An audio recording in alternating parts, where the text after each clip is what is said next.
Yo, yo, yo, yo, yo. He just pulled up an old vid. Well, guess what? Now you have a new stream in your midst, right here, live. You can say anything you want to me, and I'm gonna see it. And I'm gonna read it maybe out loud. Who knows? It's truly buck wild, as the old kids say. Reading for the spoopy.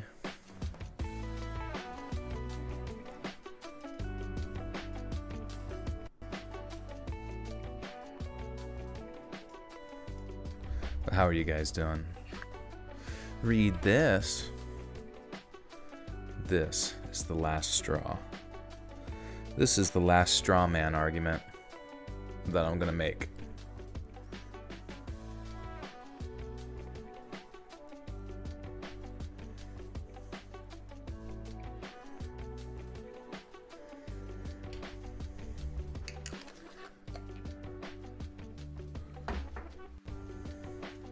Just got back from soccer practice and I sleep so early, but I always wait for you to go live so I can sleep because I love your. Oh, well, thank you.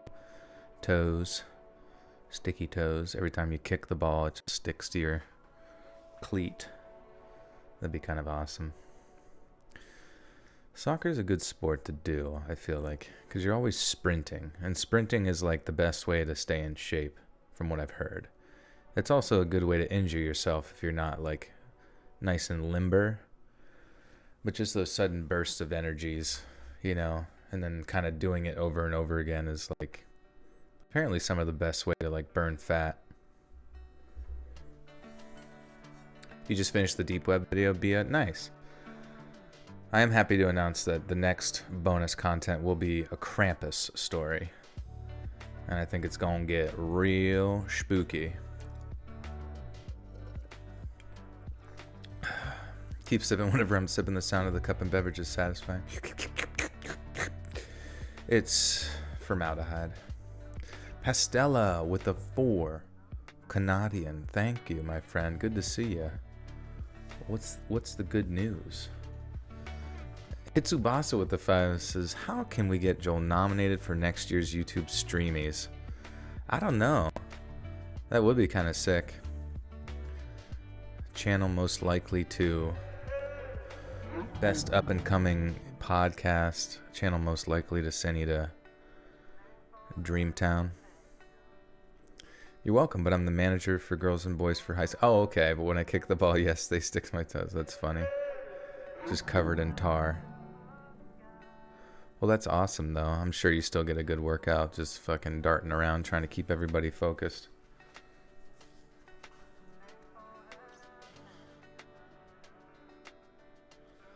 It's a great way to stay in shape, guy. Lol from Family Guy. I saw a funny clip of Family Guy earlier where it was flu season and Chris comes in. He's like, I brought a sneeze home from school. Who wants to see it? And then like Meg turns into Quicksilver from X-Men, putting on headphones and just starts like running in slow motion along the walls. And then she like knocks off like Chris's hat, but then like sets everybody else up into like a position where they're gonna like either hit themselves or hit each other. And I don't know, it's just like, it's such a funny thing after all the years of like Meg getting shit on. Suddenly she gets her retribution. And I kind of hope that they do more of those like her being an X-Men references, because I don't know, I think that would add a certain dynamic to Meg's character that would be really, really super cool. David De La Rosa with the 2 says, hi, Joel. How was your day, my friend? It was good. It was good. Just another day. Another gym completed.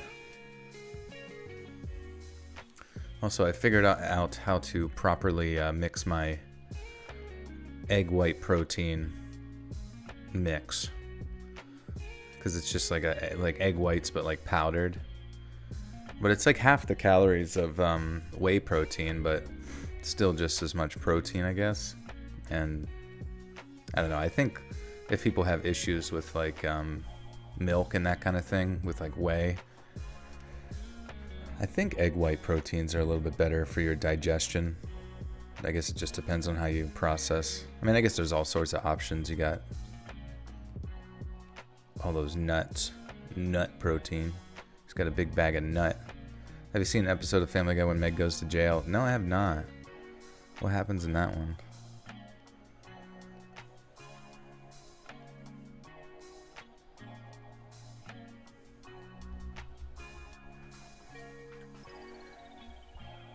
It's so fun since two of my friends are also manager, but I go run after balls when they kick off the field and stuff, but I mostly keep them hydrated and give them water and fill them. That's fun. I remember back in high school we had these two girls that were managers on our team, and they would just do all sorts of different stuff, and you know, we were all friends. But it was so funny because they got fired because they were like recording, you know, the team practice. You know, obviously, I guess for the coaches to review later or some shit. But like as they were recording the practice, they were like talking like so much shit on the head coach and just like saying all this like really just like messed up stuff about him, and then they got fired.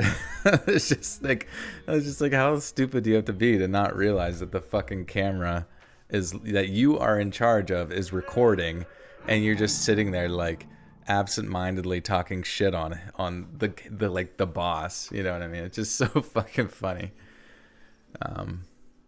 So yeah, don't do that if you ever find yourself recording practice. Jacob Bowling with the 5 says, I'm feeling well tonight, so I'm gonna get some rest, but you can rest assured this game is not over. Hell yeah, Jacob, good to see you. Thank you. And SJ Curtis with 2 says, hey, dude, love to hear you chat on a podcast. Me too, yeah. That would be a lot of fun. I don't know what podcast I would go on. I feel like any podcast like within my realm that I show up on, it'd probably be just like telling a story or something within that niche, you know what I mean? But I'd be more than happy to, you know, go on Joe Rogan and talk about interdimensional aliens and demons and smoke some DMT with them or whatever we got to do to get it done. That would be kind of funny if I said, I'm not coming on unless we do the hardest drug you've ever done, Joe. And then it had nothing to do with my promoting my podcast, but just trying to overcome our fear of the voices in our head. Mega with the 2 says, Joel Cruz started my new job today. What? Nice. Congratulations, Mega. How is it? I did that too, and the players were so gross sometimes. Like, really, these days they would be arrested for the stuff they did then. God. Yeah, I imagine so. They can get out of hand. I remember the wrestling team at our school was fucking insane. They would do the most, like, the weirdest shit in the showers. Can't even go into it, man.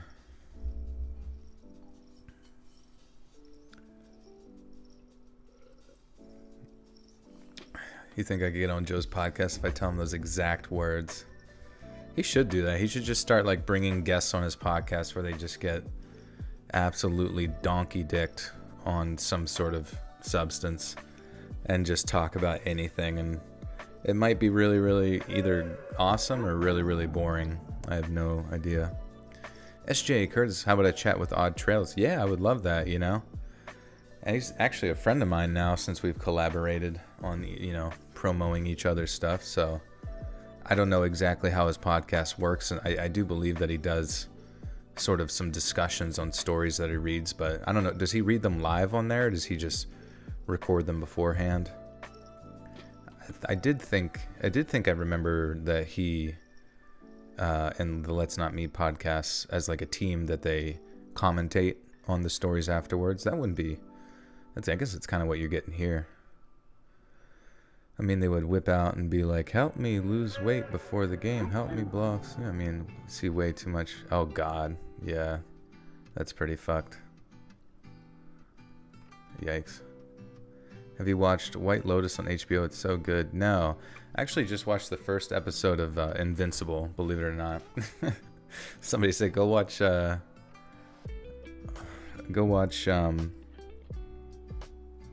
what the fuck's it called? I just watched it.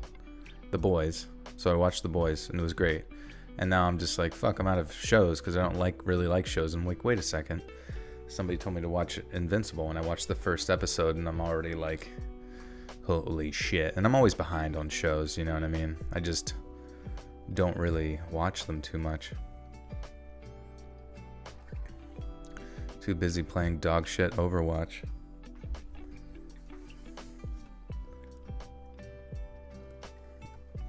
They have discussions at the end of every one. Oh, okay, nice. Jacob with a 5 says, I'm not feeling well at all. Just said what you wanted to hear, but no, I'm not well. Oh, okay. Sorry to hear that, Jacob. Watch Absolutely Fabulous. What's that about? Me and the boys about to fight Homelander. It's gonna be litty titty. How was Invincible? Well, I just watched episode 1. And it started off kind of like, you know, just kind of typical. I'm like, you know, like kind of starting off. Well, I hate to spoil it, but I guess it's been on for a while. But the way that, like, I don't even know what his name, Mr. Olympia or whatever, the Superman guy, he seems a little bit like he was like full of himself, or just like kind of rude to his family, but almost like robotic in like a strange way. Like he just seemed kind of robotic, and I didn't know if that was because of the animation made him seem that way or the writing. But then other times he would seem really sympathetic to his son. But then at the end, there's, you know, or like at one point they're like stopping a bunch of bad stuff from happening, and it seems like in the midst of that, he's having a few interactions with his team where it seems as if though they don't like him. Yeah, Omni-Man. There you go. And then at the end, at the end of the first episode, I guess he just goes bonkers. So I suppose that's the whole setup, is like figuring out why he's gone batshit insane. Hugh Janus with a 2. Thank you, Hugh. Good to see you again. And Jacob Bolin with the 2 says, I have a stomach virus. I'm sorry, Jacob. Man, you always getting sick, bro. What the hell? Do you do Reiki stories? I just started watching your videos. You know, I do a lot of Skinwalker content. I have, if you can search on the channel. You could probably go back and find a ton of Skinwalker stuff, which I believe is within that same sort of realm.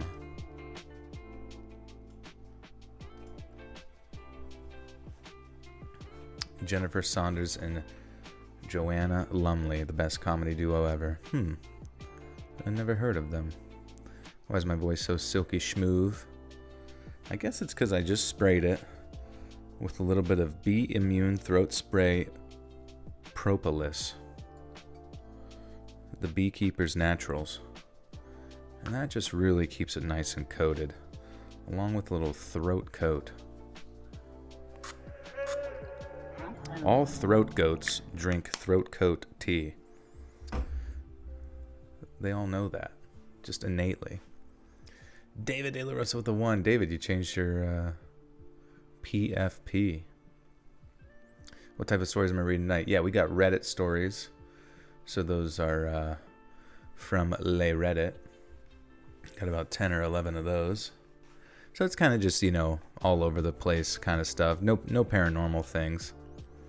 Any stories written by meth heads tonight? You know, you never know. Sometimes people can be operating meth heads. You know what I mean? One of those meth heads who just operates within society and you have no idea, you know. I could be a meth head. You guys would... Functioning meth head. I could be one. You would have no idea. Do I ever get tired of people hitting on me? Not really, because it doesn't happen in real life, so this is my fantasy land. Oh, just kidding. Jacob with a 2 says, because I'm always out and about. Take care, Joe. Oh, okay. Yeah, Jacob, you are exposing yourself to the elements for the good of mankind. Stay well, my friend. And Ash with a 3. Thank you. Goats be throating. Bah. Shrek is love. Shrek is life. Not a meth head, but a meth foot. Or perhaps a meth hand. So Adderall, functioning meth head. Exactly. Every college student is a functioning meth head.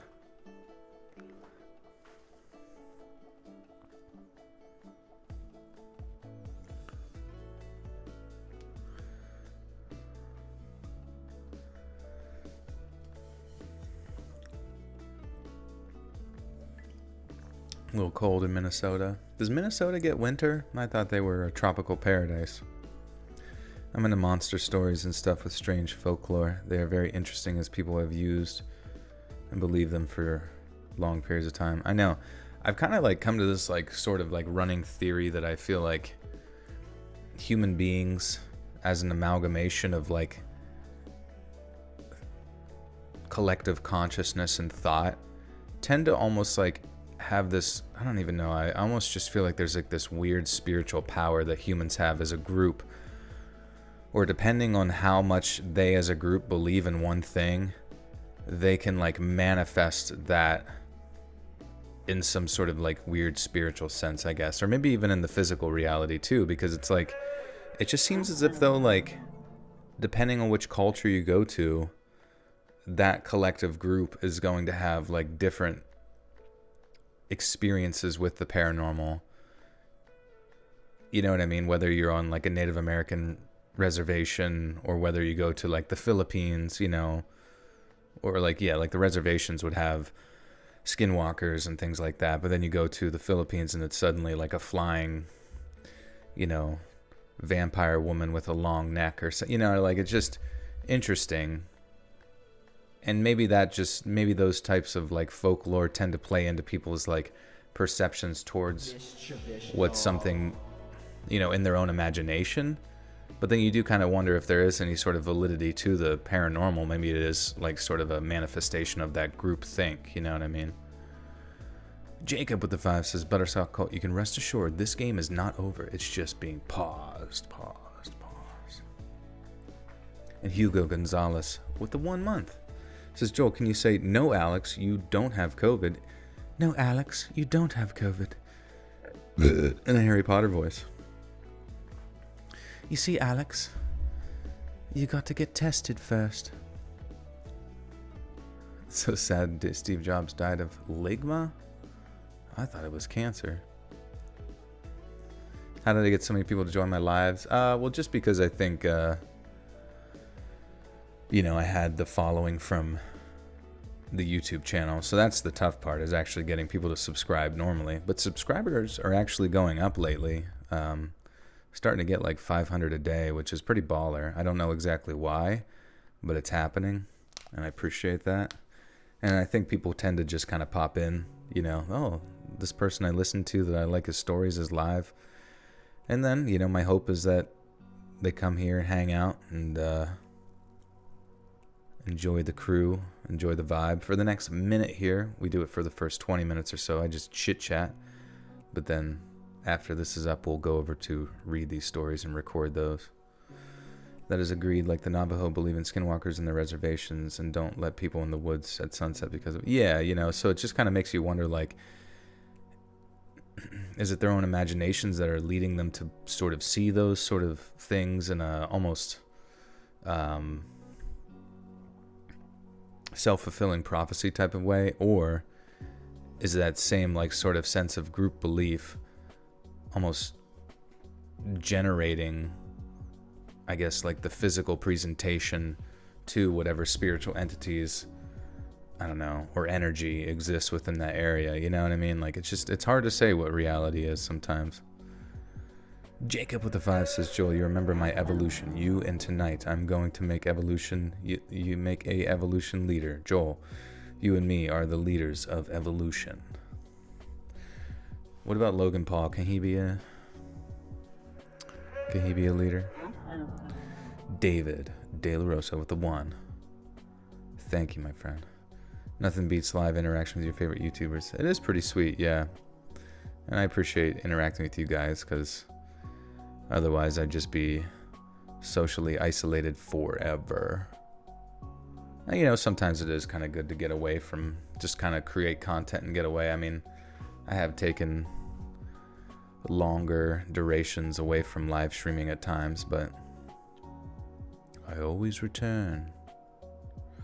And Shanus with the 5 says, good evening, Joel and everyone. I hope everyone's having a grand night, morning, or afternoon. Au revoir.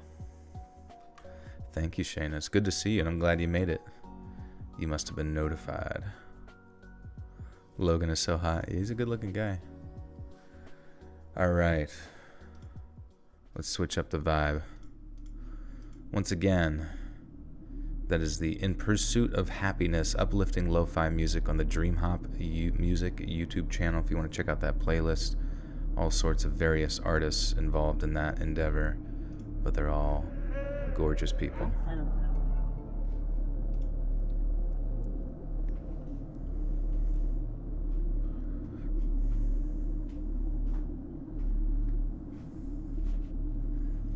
Let me move back into your walls. Listen, I just figured out how to get out.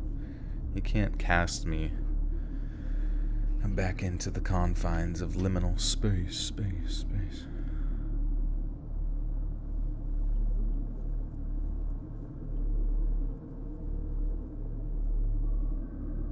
Greetings from Maryland.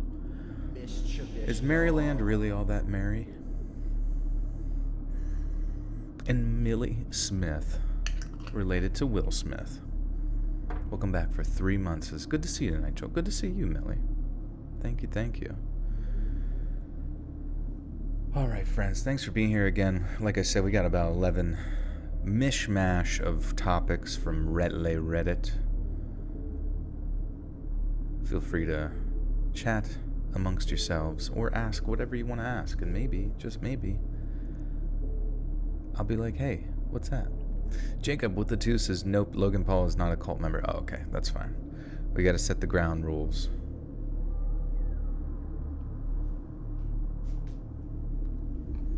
See, I am like an SCP backrooms monster, but whenever I make you sleep, you don't wake up. When did I realize I had such vocal gifts? I honestly never knew. There was only one time where I sang in 8th grade, and I'm not good at singing, so this was kind of an abnormality to it, because I never heard anybody else tell me I was good at singing ever. But there was one time I sang in 8th grade, and my art teacher said, like, you should do choir, and I think she was just trying to fill a slot. But other than that, no one's ever told me my voice was good until I tried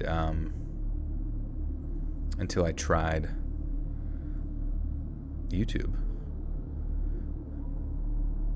Initially, I tried to sound a lot like, somebody from like NPR or something, you know what I mean?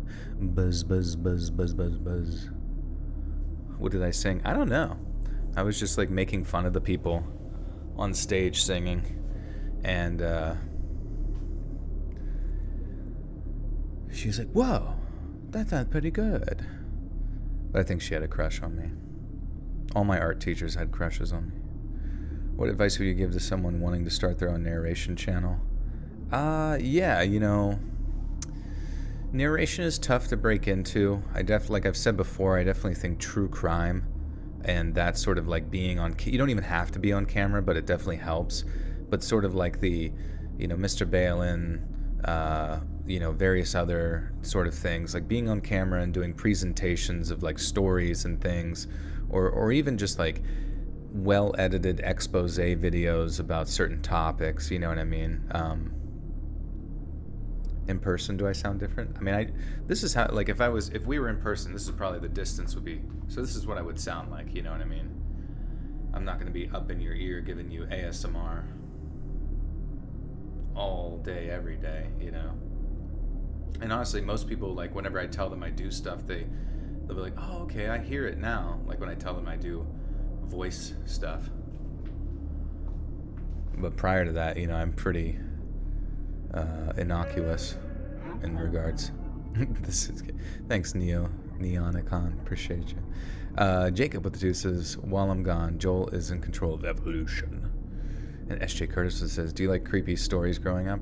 I definitely did, but I also was like kind of semi-terrified of horror movies for the most part. Like, it took me a while to actually have any interest in them, And then whenever, I go and see them now, I still am sort of apprehensive because I'm definitely one of those people who scream at a movie theater. Or I just like make noises. I'm like, no, no.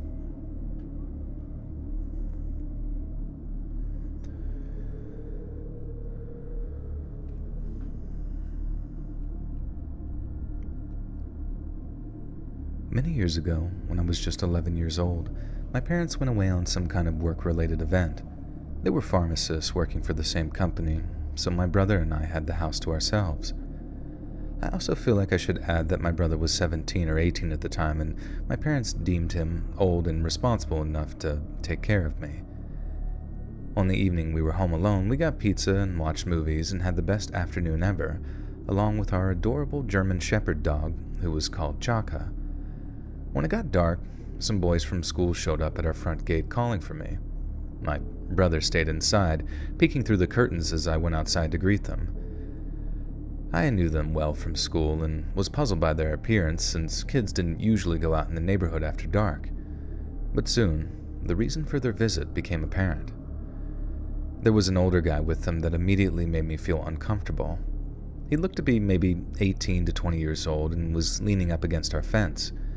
The way he looked at me made my skin crawl, but of the boys. What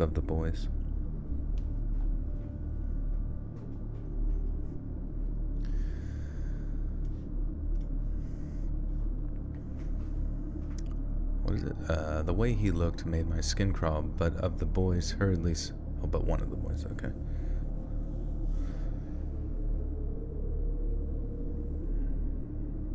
The way he looked at me made my skin crawl, but one of the boys hurriedly said that it was one of his cousins and I should ignore him.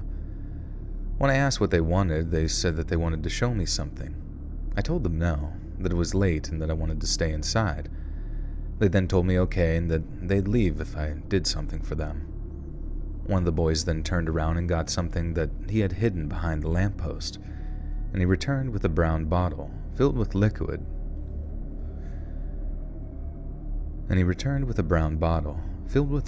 With a label removed. It was already open when he told me to drink from it. I refused, but they just kept insisting that I drink, saying it wasn't that strong, it tasted good, and that I'd be fine. My heart was beating in my chest, and I nervously played with the latch on the fence door. I just wanted them to leave, and I turned to give my brother a look, but he wasn't watching from the window anymore. Then, suddenly, right when I thought that I might have been in some serious trouble, Chaka, our dog, appeared from behind me and planted his foot. Whoops. Chaka. It's Chaka, bitch.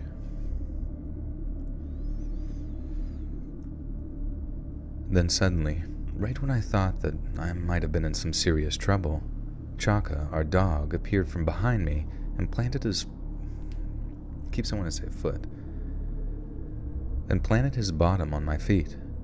He was a very big dog, and this low, deep rumble started to growl louder and louder. God damn it. Then suddenly, right when I thought that I might have been in some serious trouble, Chaka, our dog, appeared from behind me and planted his bottom on my feet. He was a very big dog, and this low, deep rumble started to grow louder and louder as he growled. He stared the guy down, who hastily let go of the latch and backed away. The two boys also backed off quickly. It was as if Chaka sensed my fear and came to give me his strength. He would fight for me. I told them to go away and leave. I didn't want to drink their stuff. My dog sat like a statue on my feet until they disappeared back into the darkness. My brother said that he was watching the entire time for any signs of trouble and couldn't believe how brave Chaka had been, but I knew that wasn't true.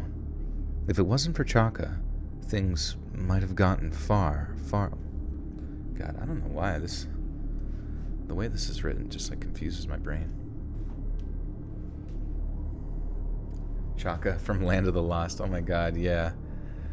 Dude, that was like such a sleeper movie, you know what I mean? It's like there used to be a time where like Will Ferrell would just fucking shit out like 3 or 4 comedy movies a year. And like, none of them were ever quite like Anchorman quality, I guess.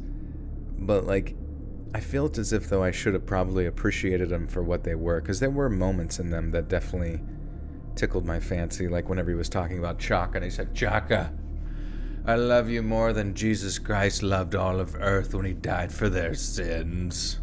It's just like such a, like in love with a monkey man thing. Just so fucking funny, dude.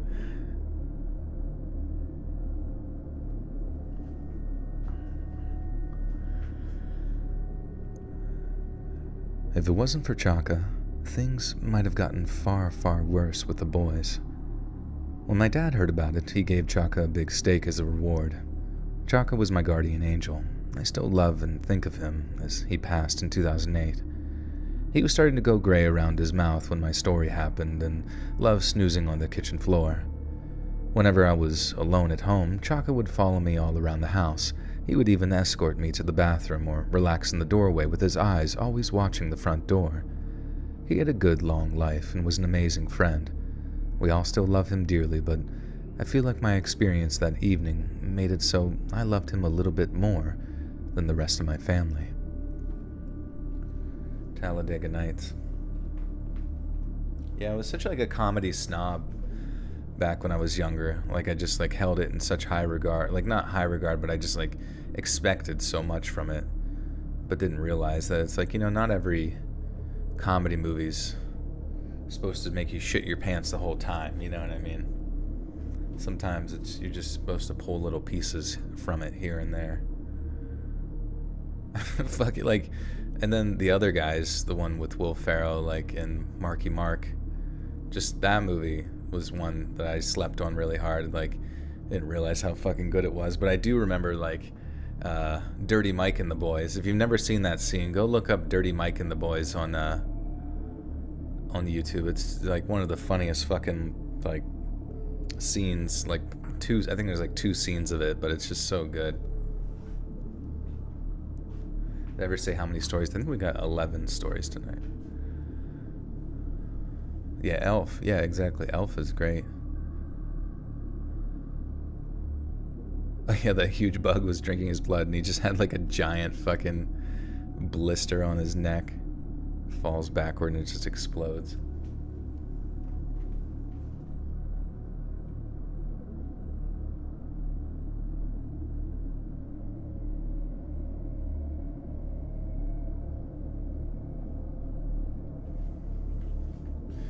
Hey, Galaxia XP with a 10. Says, love you always, Joel, and all the cult. I'm awake for once, late enough. I feel old. No worries. It is getting late, huh? I wish I had like a really solid, like, go to bed at 10, wake up at fucking 6 a.m., you know, 5 to 6 a.m. vibe. Because then I feel like I would be more motivated to like crank out some fucking cardio way early in the morning. Would I ever want to do a video with Mr. Nightmare? Absolutely, yeah. I thought about just like tweeting at Mr. Nightmare, doing a public tweet that says, Mr. Nightmare, I will pay you $10,000 fucking dollars to collaborate on your channel. But I realize that's probably a little bit desperate. And probably he would never see it and not care. And also, I feel like I'm playing up like a collaboration with Mr. Nightmare like huge in my head. Even though he has a huge audience, I could just imagine like we collab and then I get like 4 subscribers or something. Nobody really liked the voice anyways. It does always interest me though, like I've always been just confused how like Mr. Nightmare's channel is like in some ways like 10 times the size of you know, like various people's narration channels, but then like you would think over time, for as many years as he's been doing this, if over 800,000 to 1 million people want to watch and listen to those stories, I'm just surprised that like there isn't like a larger spillover, you know what I mean, to then have my stuff suggested as well. I don't know, it just seems kind of random. Tracer or Widowmaker? Well, I hate Widowmaker. I was playing Tracer earlier and doing pretty well as her. I think they kind of buffed her, but I hate Widowmaker.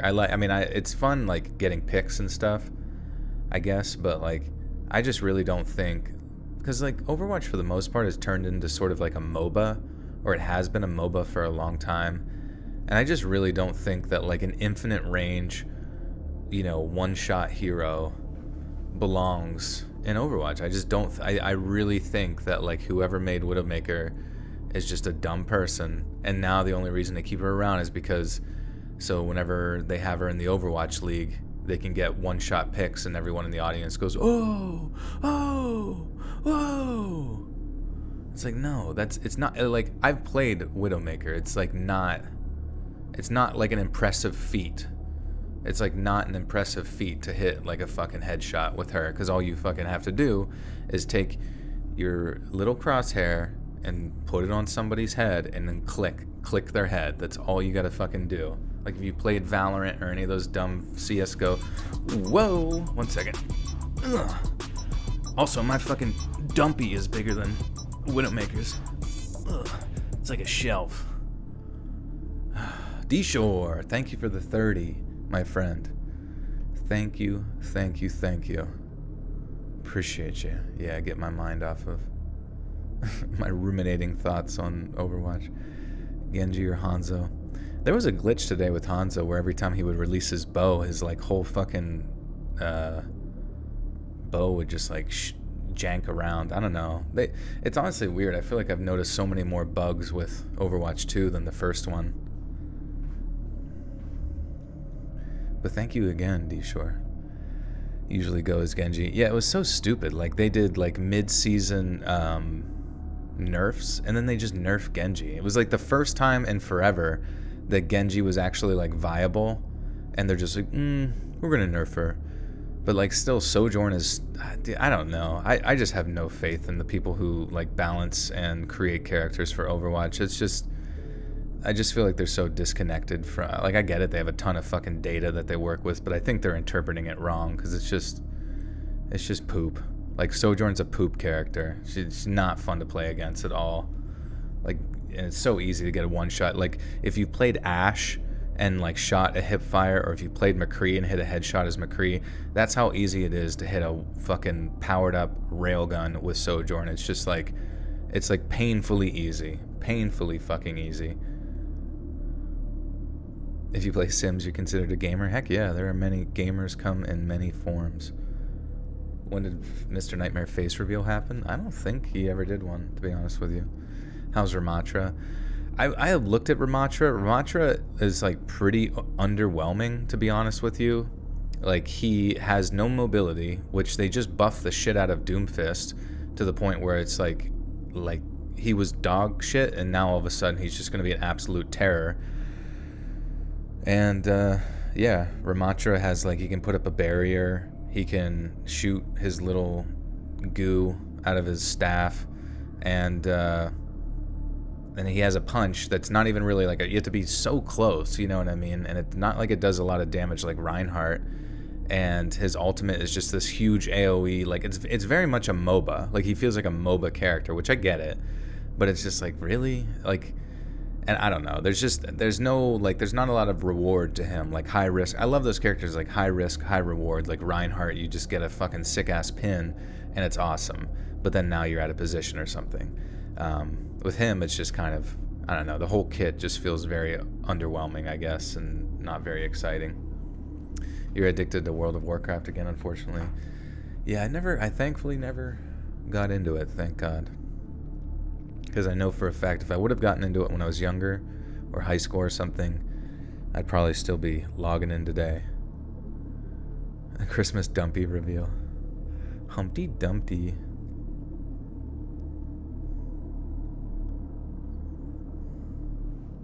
And it's stupid too, because they put Ramatra behind a paywall, so you have to get like you have to do the battle pass.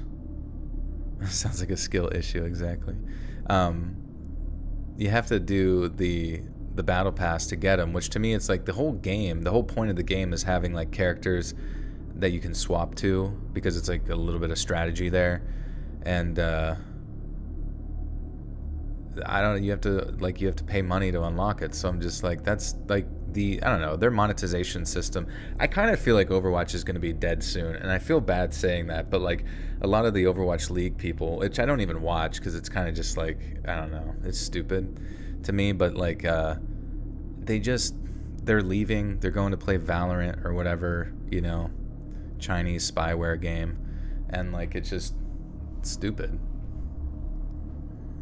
But at the same time, it is good to see that game development is starting to pick up again for a lot of like different stuff, but at the same time, I don't know, games have been pretty underwhelming. I didn't play God of War though. I was curious how that was.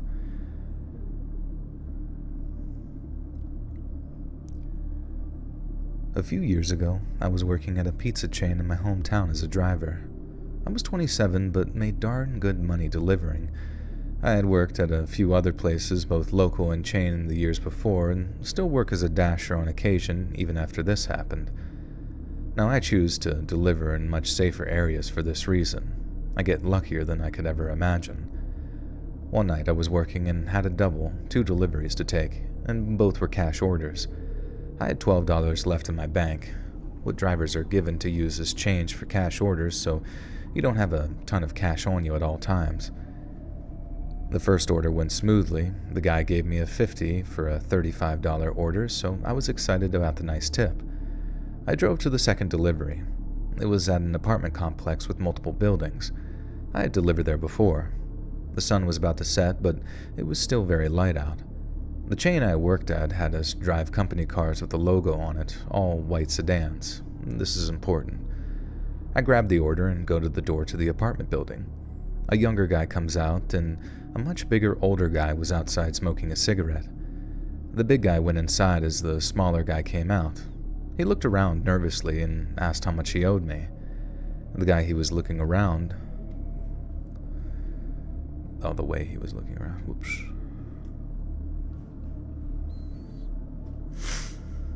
Where can one watch the Game Awards? Dude, I don't even know what game is even going to win an award. It's going to be Elden Ring, you know?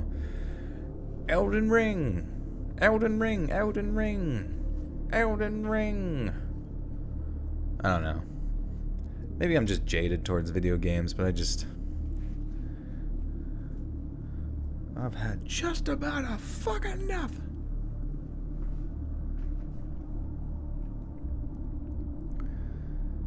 Doom? Is there a new Doom out? Doom was pretty fun, for the most part. The way he was looking around just made me very nervous.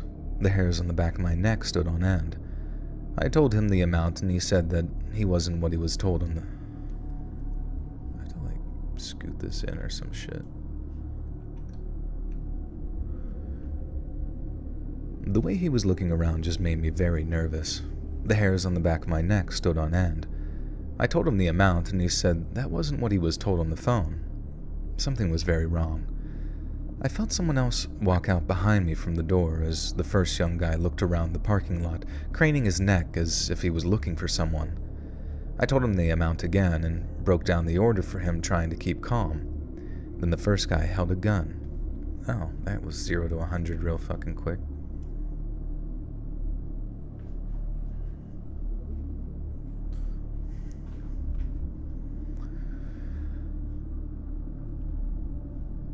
I told him the amount again and broke down the order for him, trying to keep calm.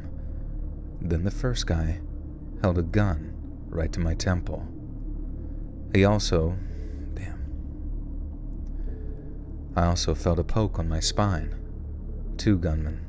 I couldn't speak. Words wouldn't form no matter how hard I tried. "Give me your money and your keys. Now!" The first guy growled, and I fumbled immediately for the keys. I gave him my bank, but... I see.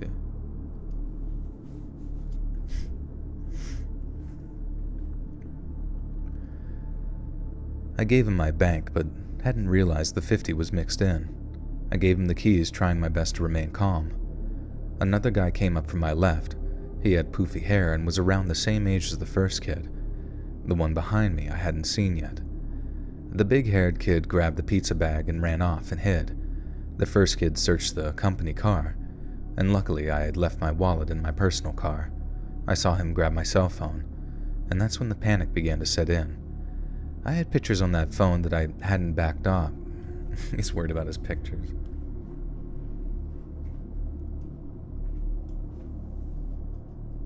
Baby got bonk. Call of poopy. Yeah, is Warzone 2 fun? The only fun thing was like that proximity chat that looked kind of funny.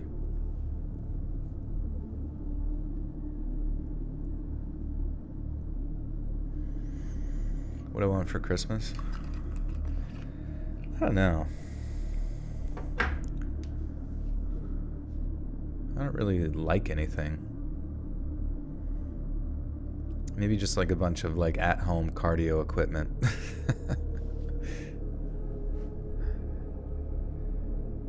I had pictures on that phone that I hadn't backed up of my then oh, I see.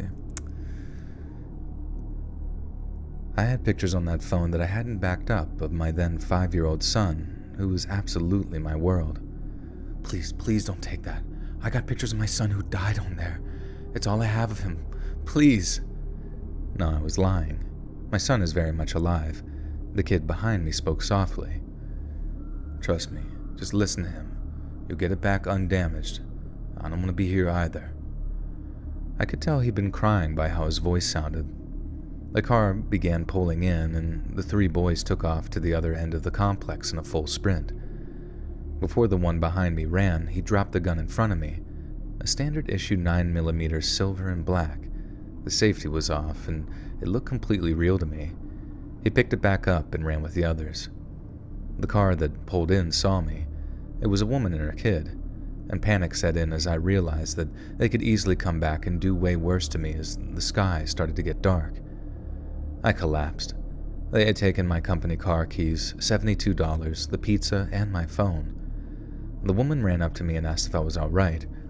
She took me into her apartment in the next building over and locked the door.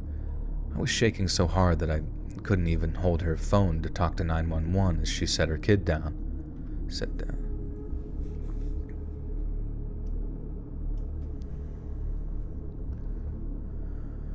Lean for Pradeep.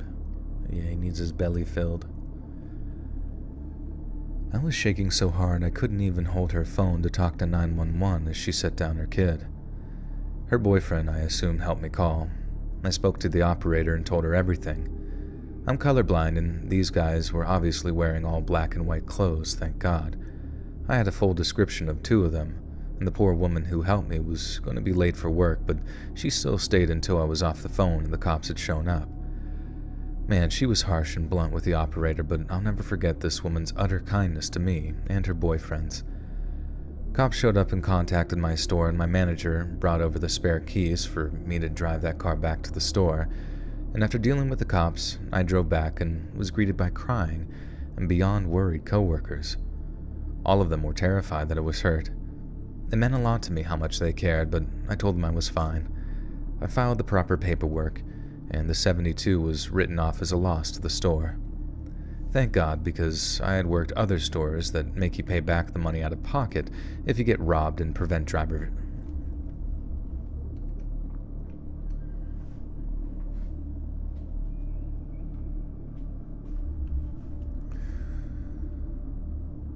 Thank God, because I had worked other stores that make you pay back the money out of pocket if you get robbed to prevent drivers from stealing.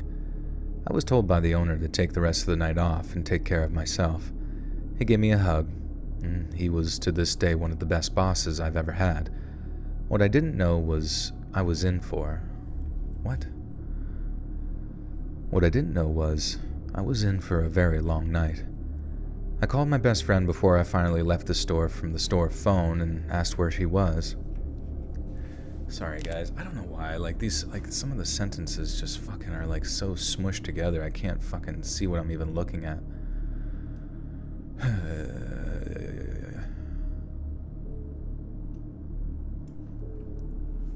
Sitting duck, what's going on?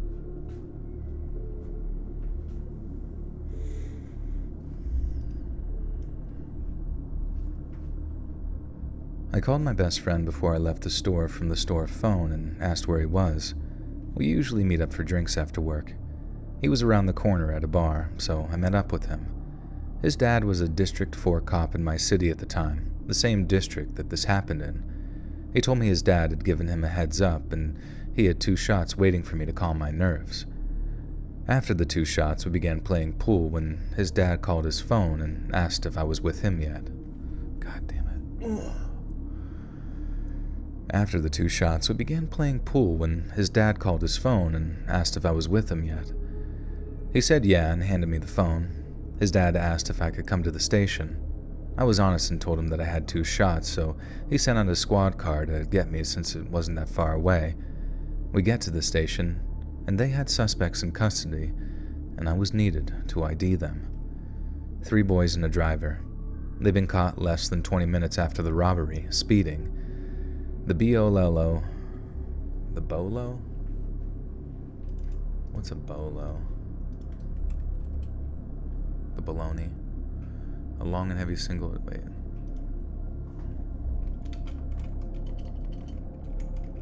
Police code. The be on the lookout. Oh, okay. I already read this one? I did not, no.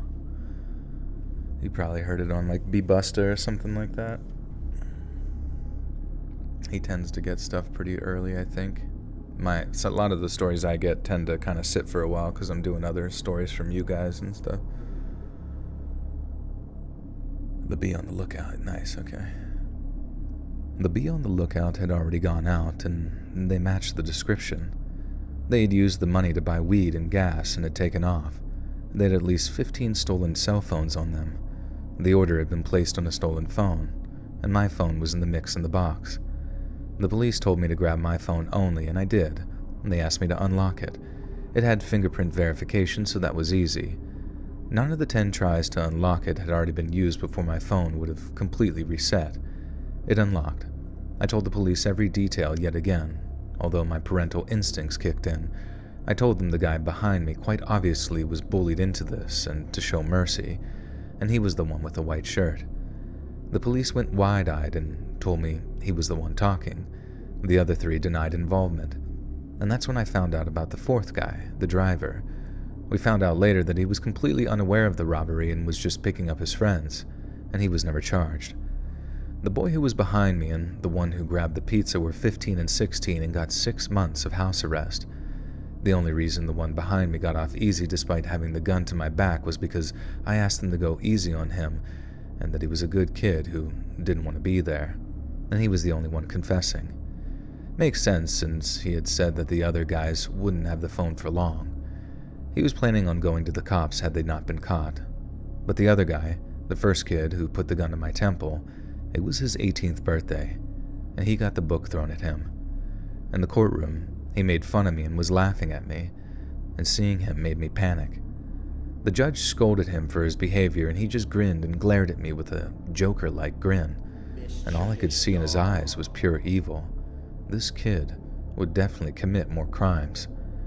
I had no doubt that he would eventually end someone's life. You can just see how cold is. Damn. I wish they would just put just separate some of the fucking words. It would make it so much easier. Ambrose, welcome back. Says, I officially graduate college this week. I love everyone here for keeping this channel going strong. Your videos mean the world to me, Joe. Thank you, Ambrose, and congratulations. Holy shit. College. That's wild. How long have you been subscribed for? Because that'd be crazy if you've been listening to this for, like, all throughout college.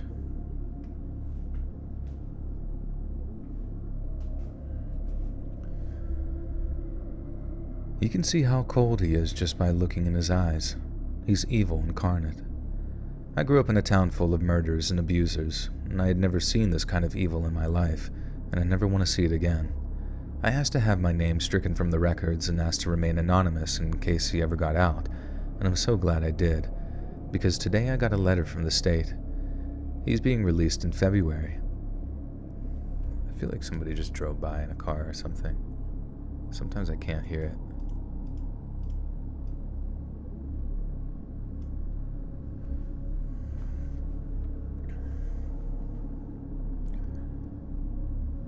I never want to see it again.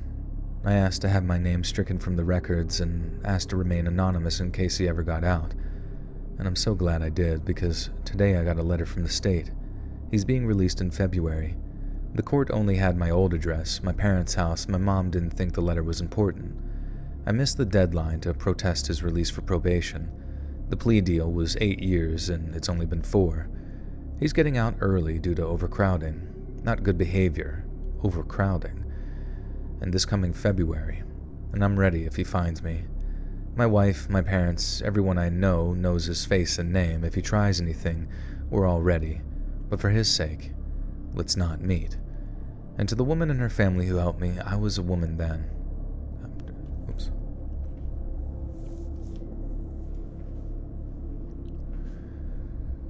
And to the woman and her family who helped me, I was a woman then.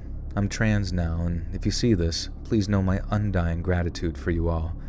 It was inconvenient for you, and yet you still were late to work to help me, and I cannot thank you enough. I bought Christmas presents for your daughter, but when I went to the landlord there to find... I bought Christmas presents for your daughter, but then I went to the landlord there to find you... Oh, okay. I bought Christmas presents for your daughter, but when I went to the landlord there to find you, you had moved. I didn't want to be a creep and stalk your new place, but I'm glad you got out of that bad neighborhood, and I hope your beautiful baby girl is doing well. I would gladly meet you again and give you the proper thanks you deserve. From the Domino's driver in Southwest Ohio.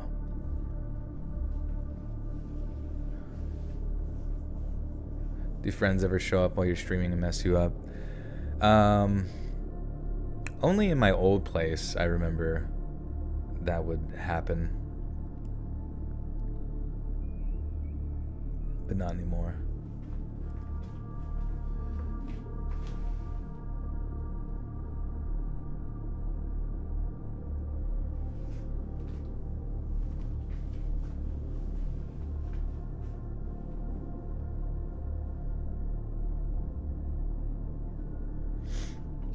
I remember my like my one buddy was just like always so clueless of everything going on. Like he was kind of just like unaware that I was doing YouTube for like, and we grew up together. It was the weirdest thing. But I swear to God, he was just like kind of clueless to the fact that this was like my job. Hey, Christopoulos, thank you for the 5 gifters. Appreciate ya. Welcome Fry, Taylor, Ashley Williams, Karen Jane, Maddie B from PA, to the Buttersaw Cult.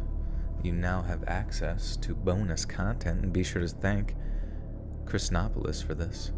Thank you. Chris with the Chrissy gifts.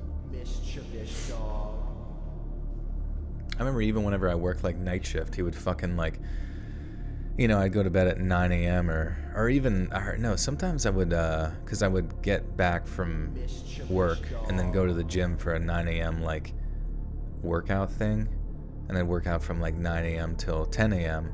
and then eat and then fall asleep by noon to go back to work the next, you know, shift at night. And my fucking buddy would just like, you know, come into the house and fucking knock on my door and be like, wakey, wakey, sleepyhead. It's like, hey, you fucking idiot, I work night shift. Like, I have no idea how to explain that to you, but it would happen like 3 or 4 times. It's like, how are you that clueless?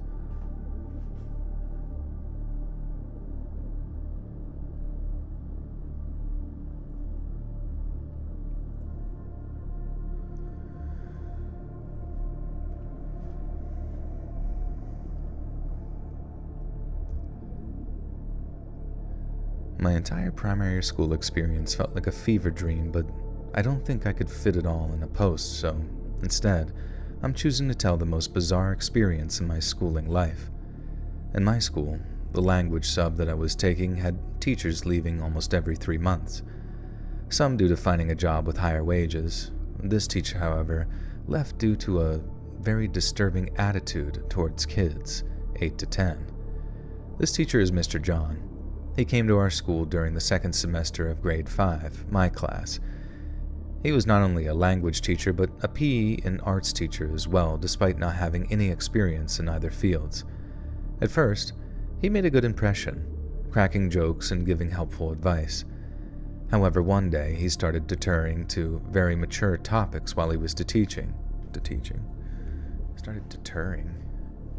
What does that mean, deterring? Is that used correctly? Are you deferring?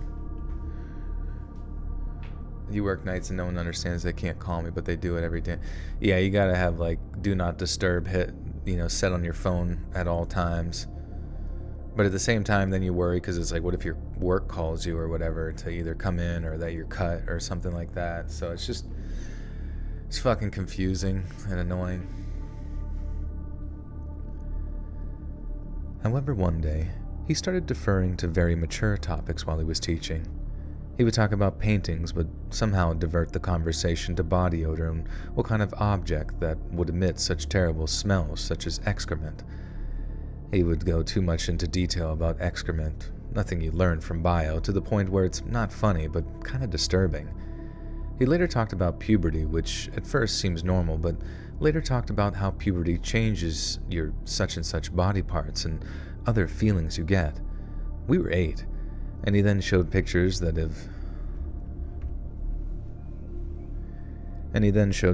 his ex-girlfriend when she was 17 and her selfies. She was getting married, and he had her photos in a file on his computer.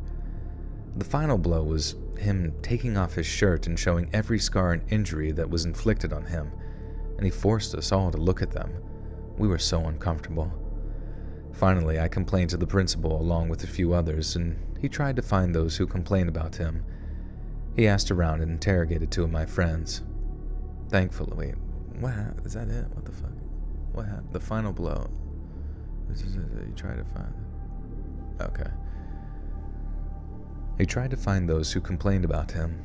He asked around and interrogated 2 of my friends, and thankfully, he was let go. That's creepy. Dude, it's so weird, like, looking back when you were younger to just all the fucking weird-ass teachers you had. I remember, like, I had, like, this one 5th grade teacher who was, like, the Bobby Knight of fucking, teachers, where sometimes he would get so fucking angry that he was, like, known to, like, throw a chair across the room and shit like that. Very, very poggers. Yes, I found a live. Joel, I much prefer the lives, as otherwise I wonder if you struggle with certain words or sentences. I do, every time. That's tough. Some people don't prefer the live as much, but, you know, we try to have a good time.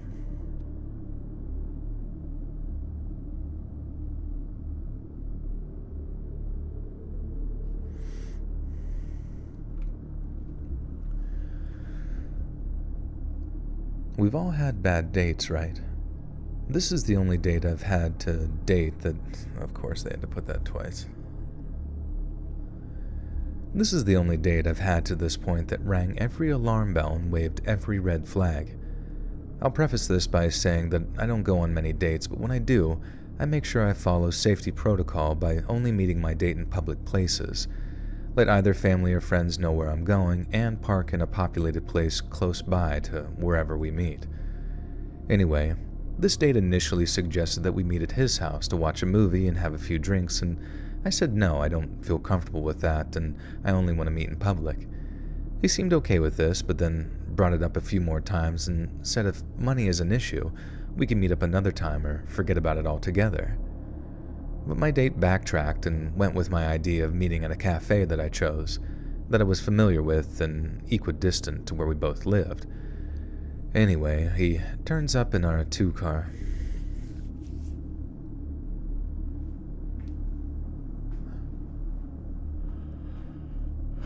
Bobby Knight was a cool mofo, was he? I think it was a while ago. I didn't really know shit about basketball. Still don't know anything about basketball. At least on collegiate level. Anyway, he turns up in a 2-door car. This detail is important. Goddamn. Anyway, he turns up in a 2-door car. This detail is relevant, and goes into the cafe, and I follow behind and introduce myself. After a polite introduction, things begin to get weird. I ordered a Coke, and he says, "Don't you want a drink?" I was going to pop into the bar, which is connected to the cafe, and get one. I say no, I'm not drinking, and he looks at me like WTF, as if though I'm being unreasonable. I already explained in messages that I don't drink as I'm on medication, so having to re-explain it again started to make me angry. He seems disappointed and goes to order a cider from the bar while I get a table. Anyway, we sit down with our drinks, and the date immediately goes on about back to his place again, even though the original plan was to stay here and order food, and I already stated that that was not happening. He says something along the lines of having a few drinks and eating at his place, and I said we don't have to eat, we can just have our drinks and leave. He gets defensive and says he has money but prefers if we go back to his. I make a joke and say, "You're not a killer, are you?" And instead of laughing it off, he stares at me uncannily and said, uncannily? Is that a thing? Uncannily. Why does that sound so weird? Mysterious or impossible to explain, especially when causing uneasiness or astonishment. Okay.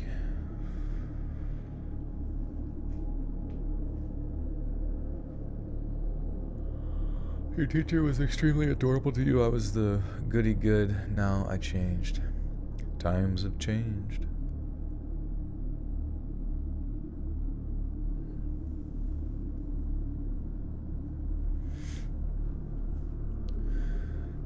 How late are you this stream? You are 1 hour and 7 minutes and 38 seconds late. We've killed for less. Just kidding.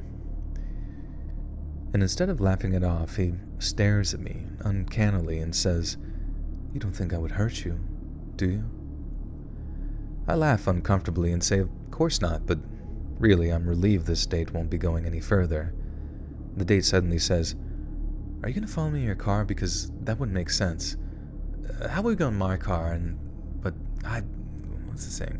How about we go in my car, but I've got packages... Oh, God. How about we just go in my car, but I got packages in the front, so you'll have to squeeze in the back, and I'll drop you back off at your car after."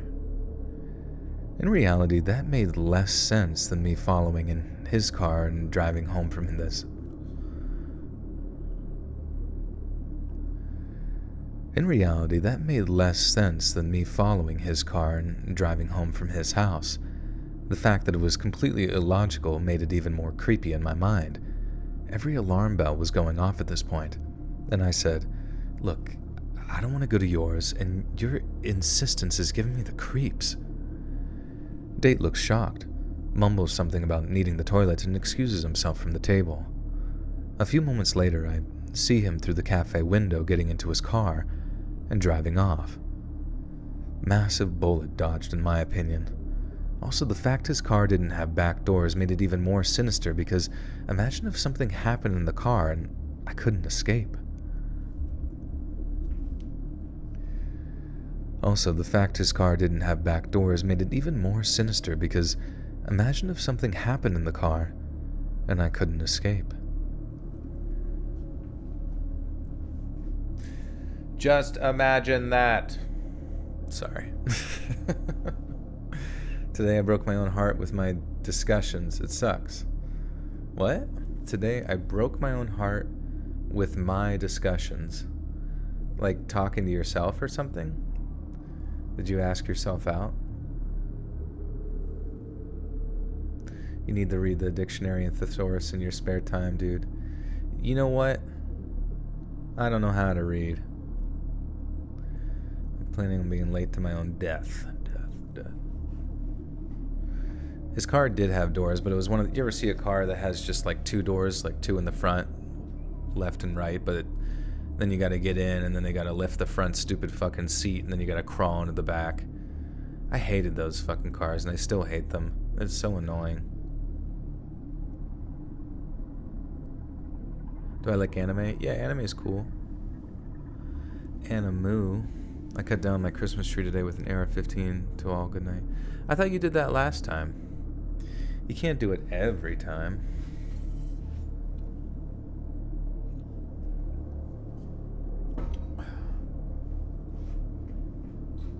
It's Christmas time. Yeah, Coop. Maybe a Coop. I don't know. What's your cat called and what color? It's a black cat and his name is Pradeep.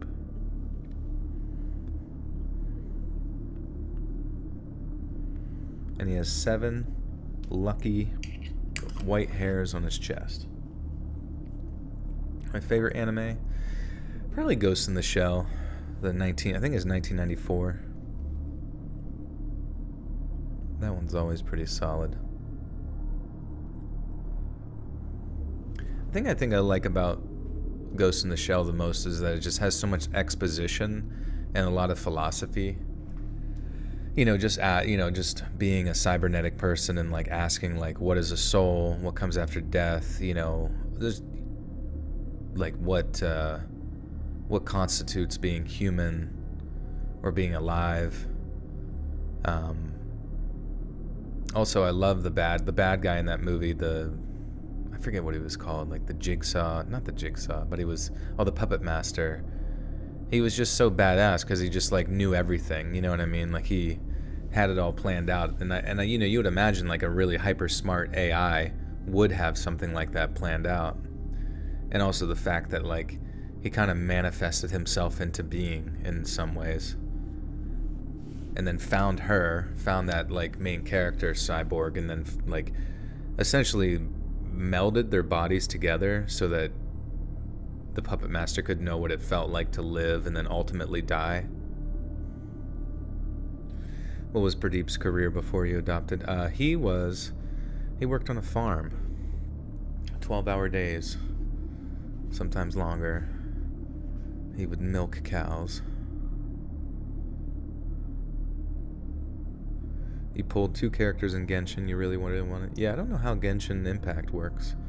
I see some friends play it and stuff, but... Does anyone do something different on Christmas? I mean, other than visit family? Maybe go get Chinese food or something like that. Oh, there you go. Yeah, Fairy, there you go.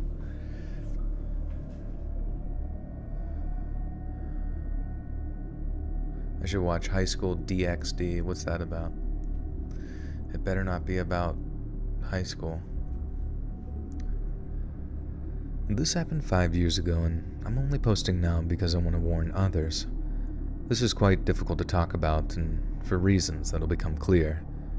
In 2017, I went to a friend's birthday. It was their 40th birthday, so it was a pretty big deal. I had recently lost my job, and I was struggling with my mental health, but I had a very supportive husband and a good family life, and it was a private party. What could go wrong?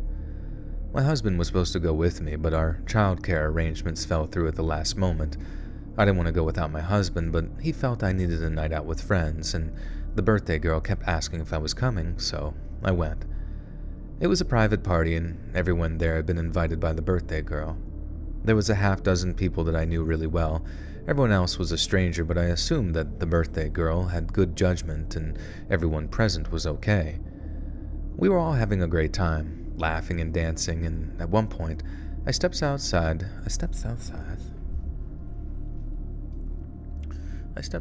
to light off a firework. You commit satanic sacrifices on Crimbus? Are you truly the edgiest of edgelords? Pradeep was the kingpin of a catnip ring based out of Kentucky. Goddamn right. Don't tell anybody that, though. It's a life. He's in protective services with me. What did I do for Thanksgiving? I just went over to had a big family thing. Prime rib on pizza? God, that sounds actually kind of good.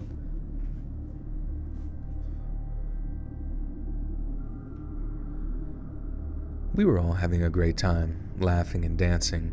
And at one point, I steps out. Why do I keep saying steps? I steps outside.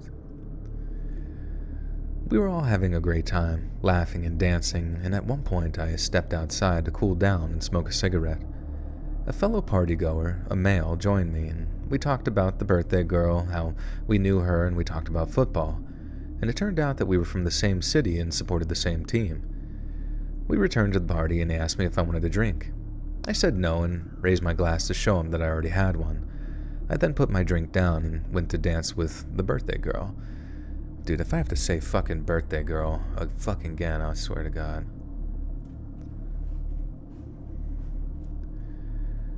I then put my drink down and went to dance with the... I can't even... It's like I can't stop saying it. I then put my drink down and went to dance with my friend. When I returned from the dance floor, I took a big gulp of my drink, and after that, it all gets a little hazy. And the rest of the story is pieced together from various sources and photos. There is a photo of the male party guests, the MPG that I'll refer to, and me with the venue's door staff. I'm smiling at the camera with my arm around the security man and the male party guest next to me. Dude, I don't want to say MPG. I guess that's for text anyways, so. It's the birthday girl! I feel like I remember the Addams Family movie from like the 90s?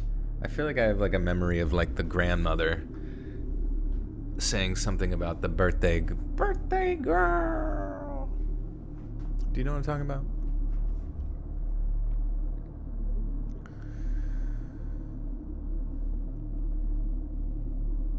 There is a photo of the male party guests and me with the venue's door staff.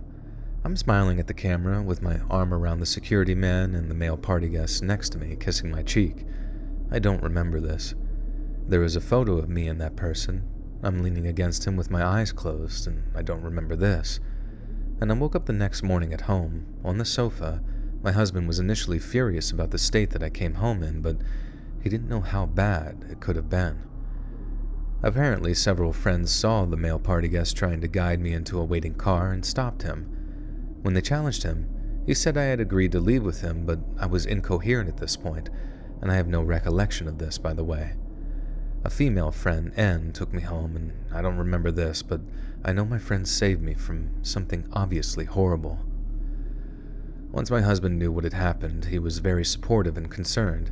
N told me my husband how... Whoops. Do cookies contain real Girl Scouts? Probably at this point. N told my husband how quickly my behavior had changed and how quickly I had become uncoordinated and...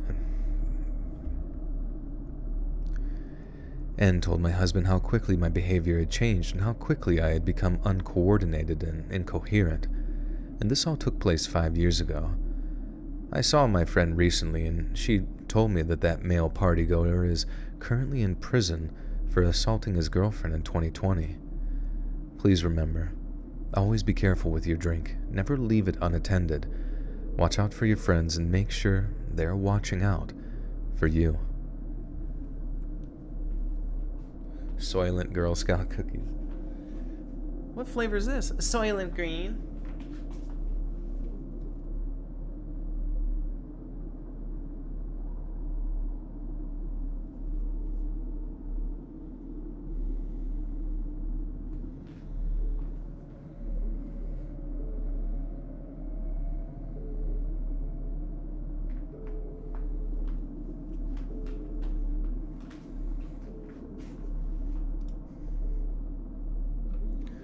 Alright, warning. This story has a TW, which I believe stands for a time warp. And then it has a dash, sexual abuse stalking. I don't know why why a time warp has to do with that, but... Oh, trigger warning. Never mind, sorry. Do I like boba? I've had boba, but I'm always like slightly terrified that the straw is so large and that the little goop in it, little bubbles in it, are so big that I'm just gonna like, and then I'm gonna like inhale one of them and fucking like have a Chinese bubble just like sitting in my fucking lung forever. Yeah, TW stands for thick wiener.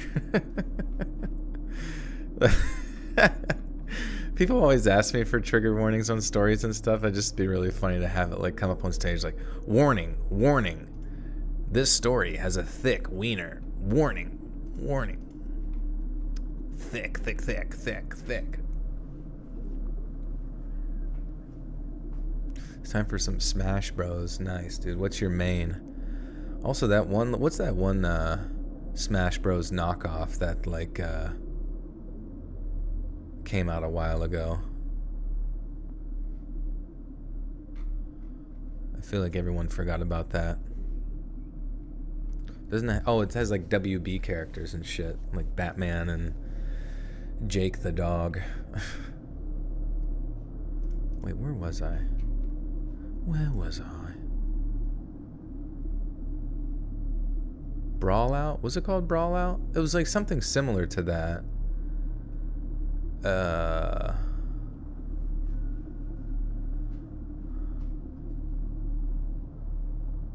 Among Us. Not quite.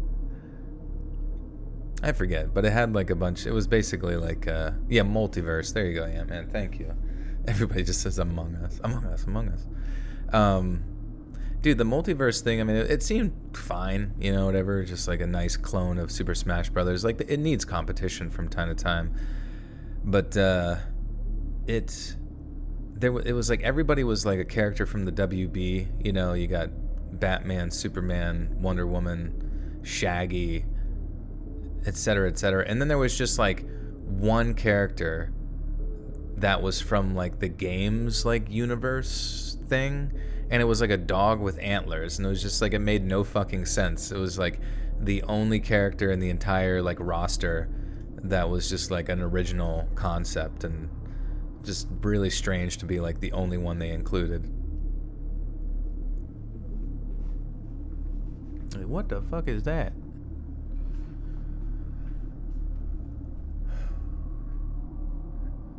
On my 19th birthday in September 2014, I moved into my first home, a small one-bed flat. I was beyond excited to have the freedom and independence that living alone would offer me, and quickly set about buying new furniture, decorations, and items for my home. One afternoon on the bus home after a trip into my local town to buy more household items, an elderly gentleman, in his late 60s if I had to guess, started speaking to me. I've always been a social person that'll gladly speak to whoever speaks to me, so I engaged him in the conversation. Just polite chit-chat about what we'd been up to that day, what our plans were for the rest of it. Upon reaching the stop that I'd be getting off at, he told me that he was also getting off at this stop as he was visiting a friend who lived in a neighboring block of flats. He was offering... Motherfucker.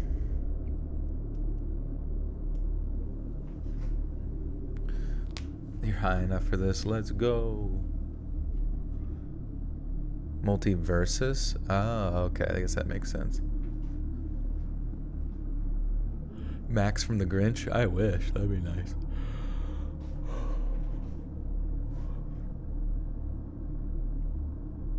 Do I like turkey? It can be a bit dry. But the animals... Not a huge fan of like turkeys as an animal. I think they're a bit annoying and a bit unexciting. Upon reaching the stop that I'd be getting off at, he told me that he also was getting off at this stop as he was visiting a friend who lived in a neighboring block of flats. He offered to help me carrying my shopping, and I agreed. I walked with him on the front of my block and said my goodbyes. He left towards a different block, and I thought that was that. He didn't enter my building or see which flat belonged to me, or so I thought.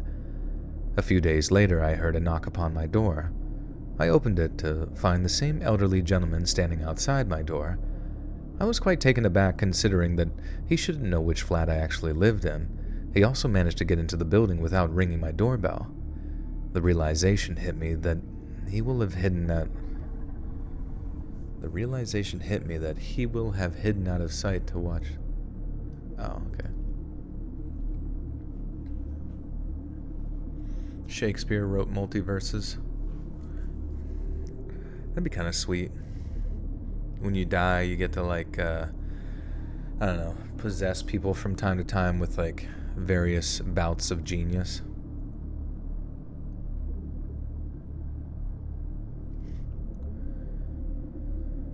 The realization hit me that he must have hidden out of sight to watch which flat that I entered.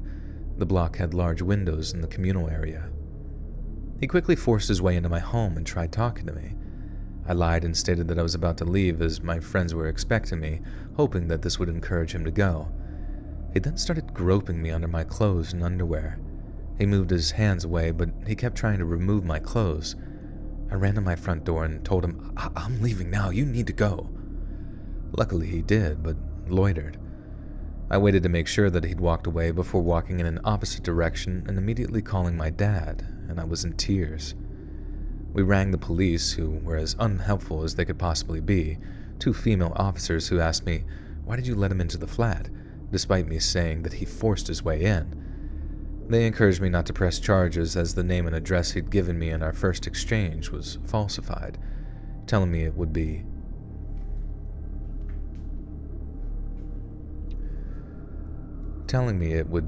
difficult to prove a lot of paperwork and you have to relive it in court if we did manage to find him. And I regretfully agreed. I was shocked and scared, and the police already were so unsupportive. And it doesn't end there, though. This man continued to stalk me for months, regularly appearing at my door, following me when I was out, and it wasn't until he was on the same bus as me to town when I went to meet friends that it finally stopped, as this was the first time I was able to point him out to someone. My friends went over and publicly called him out for stalking and harassing me. They threatened him, saying, if we ever hear of you doing this again, you'll not be able to use those arms to abuse another person. You leave our friend alone. He quickly scampered away, and that's the last I ever saw of him. But this incident shook me. It all happened simply because I was polite to a seemingly innocent elderly man who wanted to help me and make conversation. Needless to say, I've never accepted another offer of helping me carry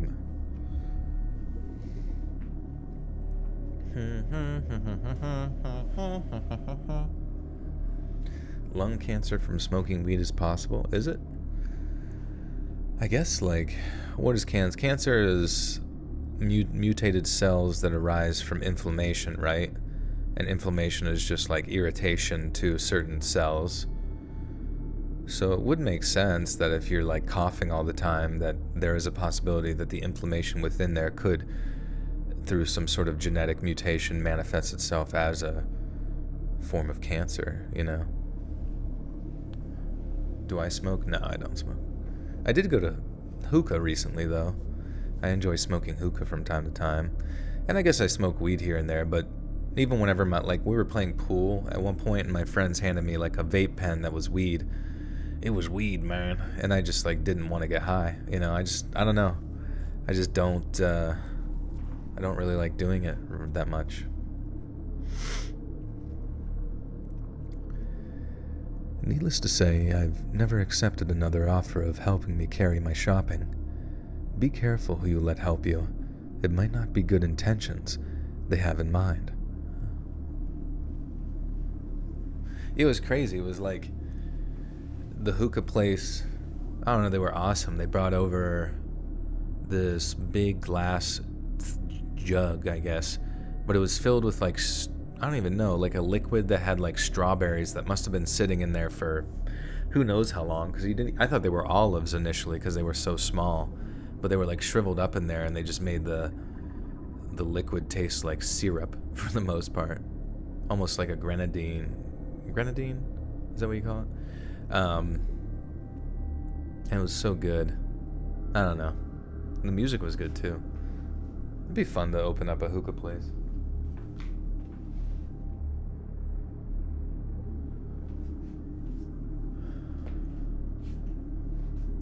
Why is a turd licking its lips? That's funny, yeah. Chloe, thank you. Good to see you.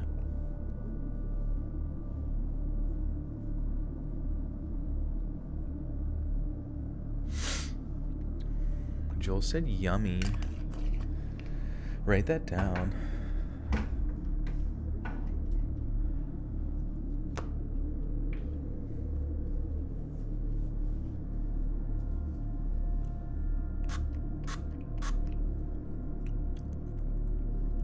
Actually, I've been using this throat spray more for reading, and it seems to help with the kind of hard reset. Can you say happy birthday to your friend Amanda? Happy birthday, Amanda. Hope you had an amazing one. And that you did a workout. And then after your workout, you ate a bunch of food. Open a place so you can come. That would be interesting. He did hookah in Riyadh and Bahrain.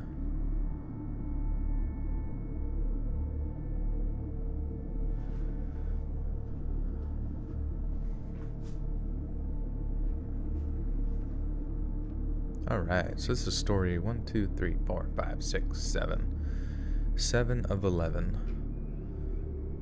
Go to heaven. You really are my favorite on YouTube. Thank you, Chloe. I appreciate it. I try my best. Can you say happy fart day to my butt? Yeah. Just every time you fart, you're just like, happy fart day, butt. Thanks so much. Appreciate the report. Do I like cereal? Cereal is good. I miss cereal. Cereal is one of those things that I used to like eat daily, you know? And then I don't know what the fuck happened, but I just kind of got away from it as I got older, I guess, because cereal can be a lot of sugar, and sugar sadly turns into fat very quickly if you don't use it.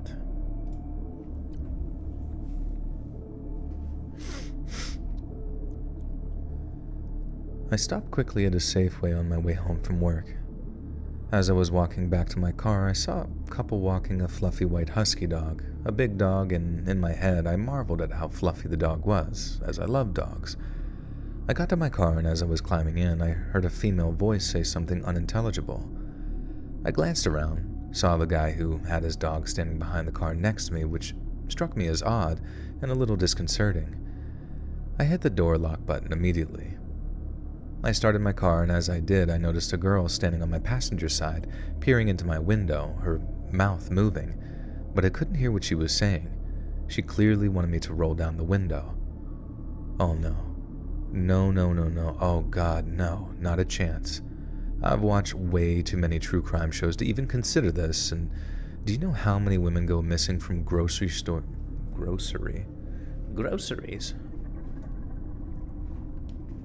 Have I tried Magic Spoon? I have, yeah. It's pretty good. I had a sponsor with them, and it is very tasty. I just haven't had it since then. I must have eaten all of it.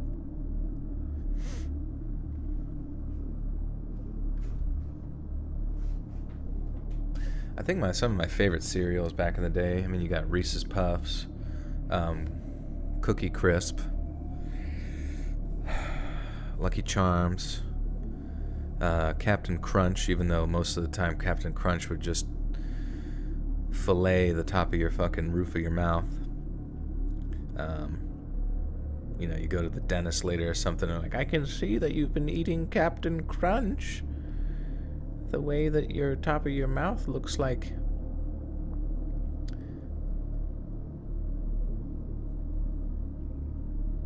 rotten ham.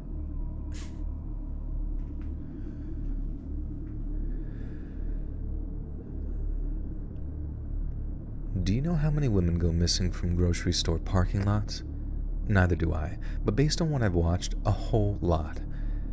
I made eye contact for a half a second, shook my head sternly, and put my car into gear. I reversed out of the spot, careful not to hit her, but while also completely ignoring her as she got more and more distraught, waving her arms and flailing at my car. She was wearing pajamas from what I could see, and getting more and more upset at me ignoring her. Her partner remained in the shadows with the dog, seemingly unaware that I had already clocked him.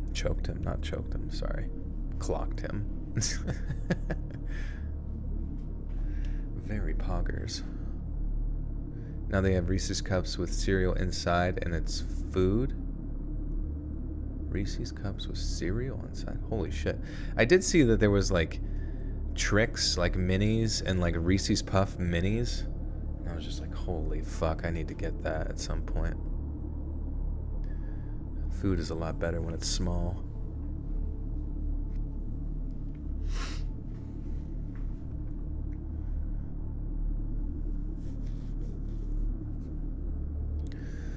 Cookie Crisp had a burglar and a dog as mascots. Why would that... What's that have to do with cancel culture, though? Was it bad? Having a dog with a... Because they still have the cheese burglar, or whatever the fuck his name is. The cheese burglar.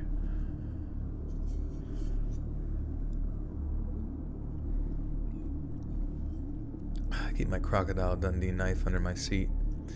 Well, you better, if you have it under your seat, you better do some practice runs on how you're going to reach it, because it's going to be that one fucking time that somebody opens your door and you're like, ah, and you're not even going to fucking know. Like, it needs to be muscle fucking memory when you just, like, unsheath your fucking sword and sha-sha, sha-sha-sha, give him a fucking Zorro on the forehead.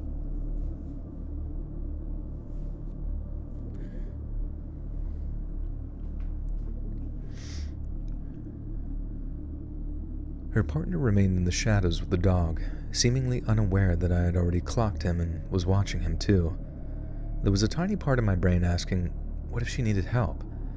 And a much bigger part of my brain that said, nope. If they needed help, they can go in the store and ask them to call 911. Also, fuck. Know my lore? What lore? Is the hamburger? Oh, the Hamburglar, yeah. Well, yeah, didn't we figure out that Grimace was actually a moldy chicken nugget? That's why he was purple. Should you order Wawa's or Wendy's? Wawa's is pretty good every time I've gone through there. Wendy's can be kind of hit or miss, because if you're going there at close, you know for a fact those fucking workers are lazy as shit and they're going to give you the cold stuff. And they're barely going to heat up your burger at all. You're lucky you don't get E. coli. Go to Wawa's, dude. Fuck Wendy's. Also, there were 2 of them and only 1 of me. I'm outnumbered, plus they have a huge dog. Why in God's name would they ask a small, young, lone woman in a parking lot for help unless they had some sort of nefarious intentions? My mind went to drugs. Maybe. I'm almost certain that would... My mind went to drugs, maybe, and I'm almost certain that they would be asking for money or a ride somewhere, even more sketchy, or some form of assistance, and nah, not having it. I'm under no obligation to help anyone, and neither are you, especially a stranger. Also, you know what? I've had plenty of people today I've helped. Also, you know what? I have helped plenty of people today. I have helped people under careful, cautious... What? I have helped people under careful, cautious... Oh, what the fuck? What's Wawa's? Wawa's is like, it's like a gas station, but they make really good food within the gas station, you know, like, it's like fast food, but they actually put a decent amount of effort into it. And it tastes pretty good. I mean, I've only ever passed through there because it's in like different spots of Pennsylvania. But I think it goes, I'm not sure if it goes south or where, but there's a store in Florida in Wawa. I didn't know that. It must go all the way down there.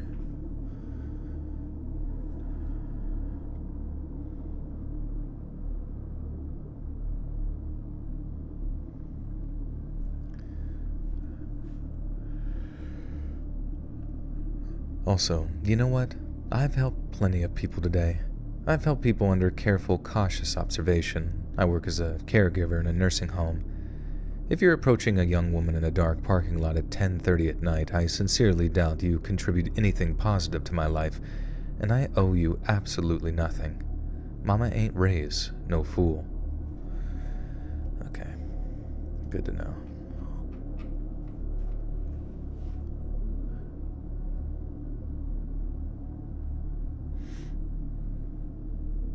Have you seen the new Bleach animation? Oh, you're asking, I'm sorry. I have not seen it either, though.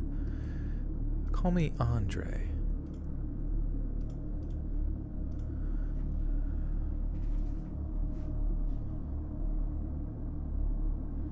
You gotta come and go. Yeah, I thought that was really funny. I'm just like, someone who invented that restaurant named it, like, I don't know. And just the fact that it's written with a K is even funnier for some reason. Just like, come and go.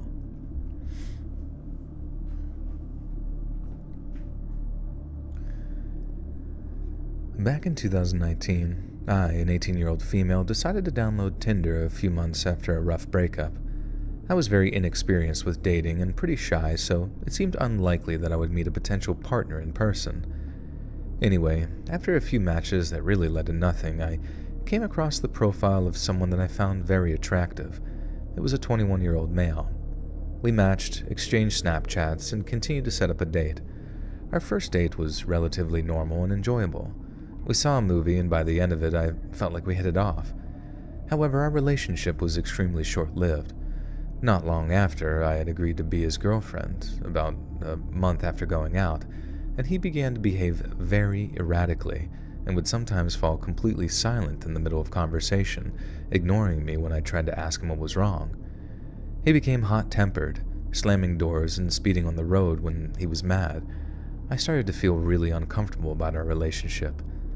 This went on for about a few weeks until one night when we were on our way to have dinner downtown, he felt silent mid-conversation. I became extremely anxious as he pulled into a nearby parking garage, wondering what I had done to upset him. As we parked, I decided to ask him what was wrong. He didn't answer. When I asked him again, he shouted at me to shut up. I was completely frozen for a moment, but I finally got up the courage to tell him that we were done, gathered my belongings from the car, and walked over to the nearest coffee shop to call an Uber. It was fairly late at night, so I walked as fast as I could, hoping that he wouldn't follow me. When I made it to the shop, I noticed that I had several missed calls from him. When I made it home that night, I blocked him and on all blah blah blah. Do you like In-N-Out? Oh, I never went to an In-N-Out before. Is it good?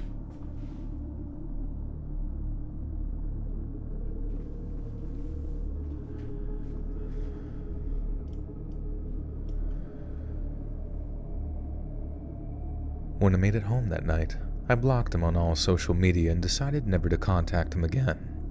Fuck. Ejaculate and evacuate, exactly. That's how it should be. When I made it home that night, I blocked him on all social media and decided never to contact him again. I'm fairly familiar with the dynamic of toxic relationships, and I knew that if he could talk to me that way, completely unprompted, it was likely that he was capable of much more. About a week goes by as I start to settle my emotions a bit. I decided to confide in a friend who had never met the guy about what happened, feeling completely embarrassed. A few nights later, I received a text from the same friend. It was a screenshot of an Instagram DM from someone she didn't follow, my now ex. It said something to the effect of, "Hey, I'm sorry we're having to meet like this, but," redacted, is ignoring me and I needed to talk to her. My heart sunk. I decided to message all my friends separately and let them know what happened, just in case. Later that week, I started receiving several DMs from various accounts, all without profile pictures or posts. Eventually,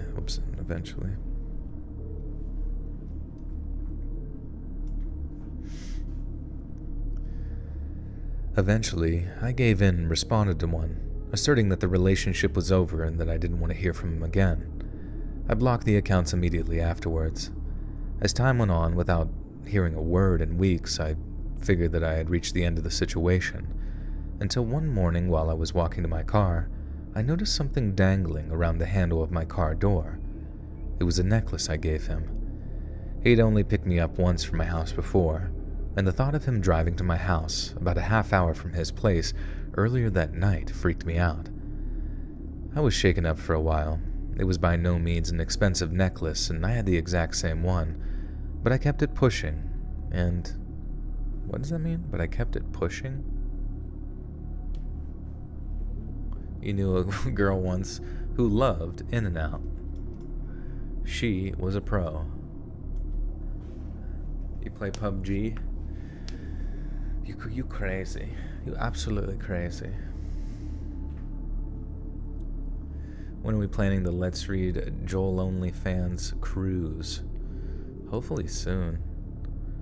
Cruise ships make me kind of nauseous, though. I'm not very good on the high seas, even though I do like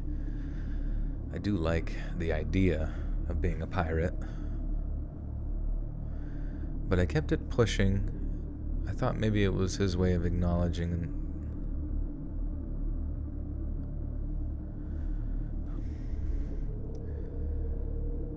was shaken up for a while. It was by no means an expensive necklace, and I had the exact same one, but I kept it. I thought maybe it was his way of acknowledging that we were done. 2 months later, I was working my job at a small boutique near my house. I was used to answering the phone several times a day, so when the phone rang, I thought nothing of it. But when I picked it up, I immediately recognized his voice. He started rambling about wanting a sweatshirt back, but I hung up before he could finish. And that was the last time I would never tell someone that I was dating. And that was the last time I would ever tell someone I was dating where I worked. I was completely lost at this point, especially considering that he had never called me at work while we were together. I didn't even know how he knew that I was working that day and time. I told my older sister the situation, and she, being very protective, decided to message him himself.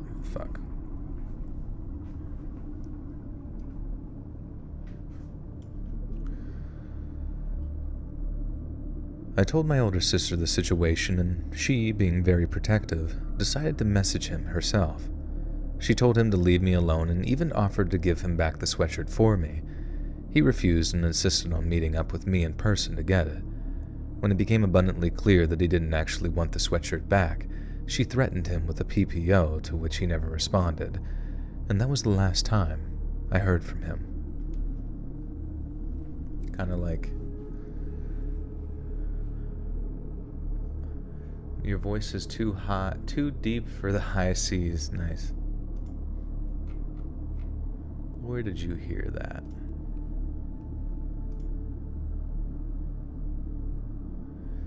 Lukman, what are you studying? I guess it is finals, or going on finals soon. Your earphones are broken. Uh-oh. That's messed up.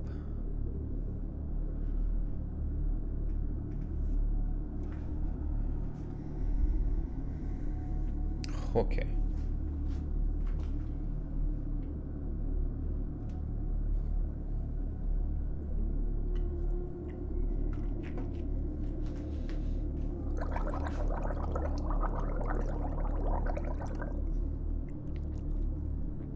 Finals are kicking your ass. Yeah, school fucking sucks.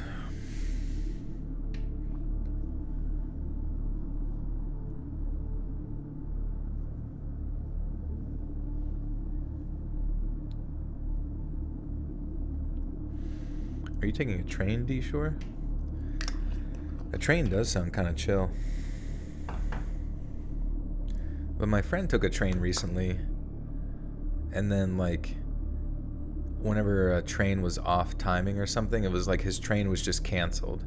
It wasn't like they figured out, like, a plane, like, how to get you on a new train. It was just like, that train to that place is just not happening today or something. It was weird.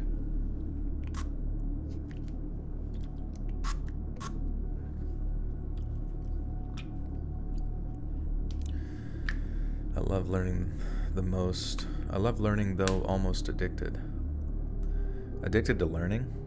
Yeah, how do you, like, does that mean you have to constantly be in academia to, like, be partaking in it?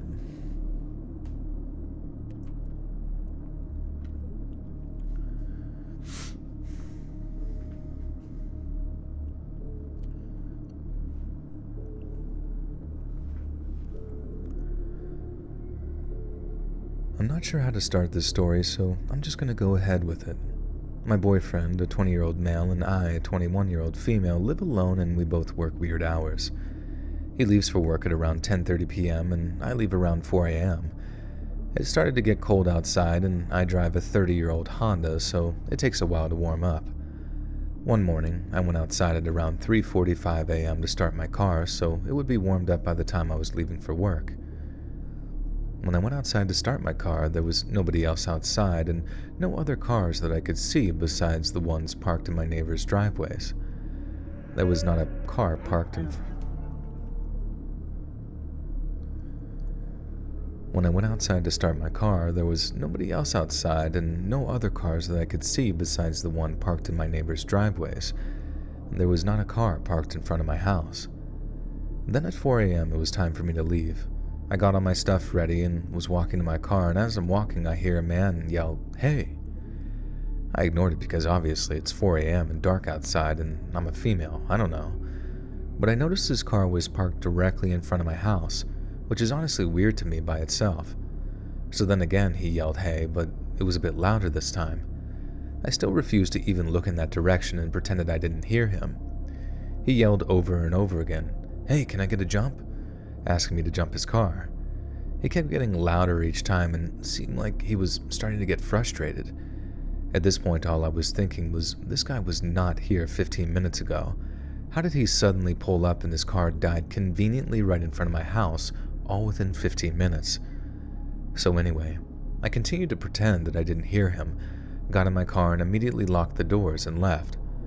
As I was driving away, I kept my eyes on the mirrors, and when I got about a block and a half away, I saw his car start up and he drove away completely fine. It didn't look like he needed a jump at all. So why was he asking me for a jump if his car could start up just fine? What would have happened if I actually did try to go help? I could be overreacting, but to me the whole situation seems suspicious. My grandma always said that a man would never ask a woman for help, especially with a car, and my boyfriend said one time that he wouldn't even approach a female at night just for the simple fact that it made them uncomfortable. I told him what happened, and he said it was weird as well. I don't know if it could have been a trafficking tactic, kidnapping tactic, all that kind of stuff, but it was definitely strange. One of my friends joked that someone could be watching my house, and I get that they were trying to be funny and lighten the mood, but it's definitely kind of scary when you have an experience like that, especially because if someone was watching my house, they would know that I was completely alone for hours at night. Do you have any thoughts? I'm still trying to wrap my head around this and figure out if I'm overreacting or not. And this was just a few nights ago, and honestly, I'm been kind of scared going out to my car or just being alone in general at night since. Rachel with the 5 says, "This stream got me through the last hour of work I had. Thank you, Joel. I hope you had a great day." Thank you, Rachel. I hope you had a good remainder of your shift. Thank you, thank you. Did anybody buy something expensive this past Black Friday? I did not. I did not do any shopping. Am I doing whippets? No. I remember guys at the bar sometimes would do whippets with like the last remaining amount of cream, and that seemed like a really stupid thing to do, because I think it does like actual damage to your brain. I'm the same way. I love learning, reading everything and anything, going down rabbit holes on the intranet. You have friends in Pennsylvania that own a winery and brewery and lots of doggy daycares and visit at least once a year, always by train. Oh, that's cool.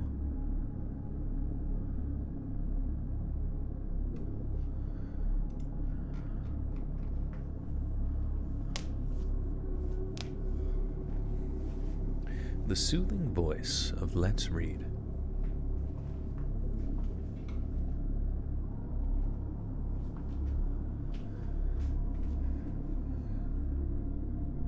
For context, I didn't grow up in a good area. I won't give location for privacy's sake, but I live in a fairly large city, and at the time, it was around I was around 10 or 11. This was overall not a good area. Lots of gang activity, drug use, that kind of thing. One of those neighborhoods with the jacked up sidewalks and shopping carts strewn everywhere. There was a park a couple of blocks away from my house, and I decided to go on a run and spend some time there on my own. I don't know why I was allowed to leave on my own, knowing the area. It was still light out when I jogged down there, but it started getting dark when I actually reached the park. It was around dusk. The layout of the park was a big rectangle, basically. It faced out long ways, so the shorter side was where the gate was. It's hard to explain, so I'll try to attach a... Oh, I can't show the picture.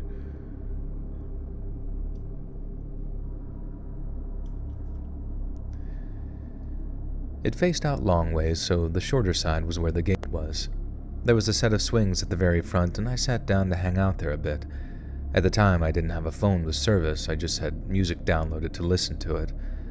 I was sitting with my earbuds in, and just got this really awful feeling. It felt like a tingling on my back, and I knew something was up. I took one earbud out and kept swinging, but I couldn't shake that feeling. Finally, I turned around to check behind me. There was an alleyway leading into the park that sharp curve so you could only see part of the way down. It was all white gravel. Down the alley was a dumpster, and there was a figure on the ground with a ton of red stuff around him, which I now know was blood, and another guy standing, walking fast towards me. The alley was across the playground, about 40 feet away maybe, and as soon as I saw the man approaching me, I just dipped out of there. He had something in his hand that I couldn't see, but he was holding it like a knife or a pair of scissors. I sprinted the couple of blocks back to my house and got in through the back to make sure no one saw me. I didn't tell my dad until years later, and he fully believed me. That area was bad news, and I'm amazed something bad didn't happen to me with how much I was left. Fuck. That area was bad news, and I'm amazed something bad didn't happen to me with how much I was let out, alone. What do I think my videos will be like when I'm 50? I don't fucking know, dude. Probably exactly the same. No upgrades, no nothing.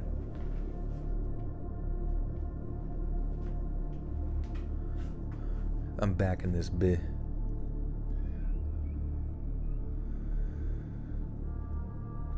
Sounds like home. I used to live in PA. All wine and beer had to be sold in separate stores for some reason. Oh, interesting. Wine and beer separately. I feel like it's not like that anymore. Yeah, there's no beer sold in wine and spirit stores. That's weird. Wonder why. You think like the beers would just like kind of take up like the the outside of the store, like the perimeter along the walls and stuff, and like some coolers, and then the interior would just be wines and spirits or something, like half wine, half liquor.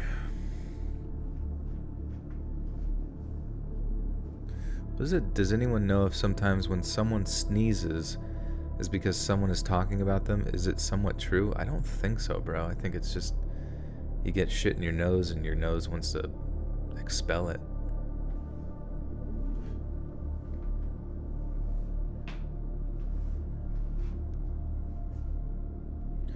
Yeah, at 50 I'm gonna host a life advice. No, I probably will be looking for life advice at that point.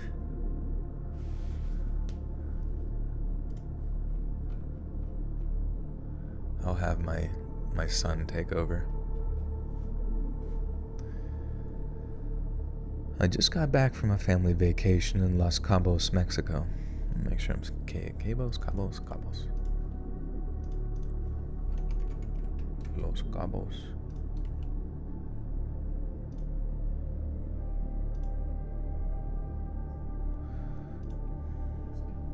Los Cabos.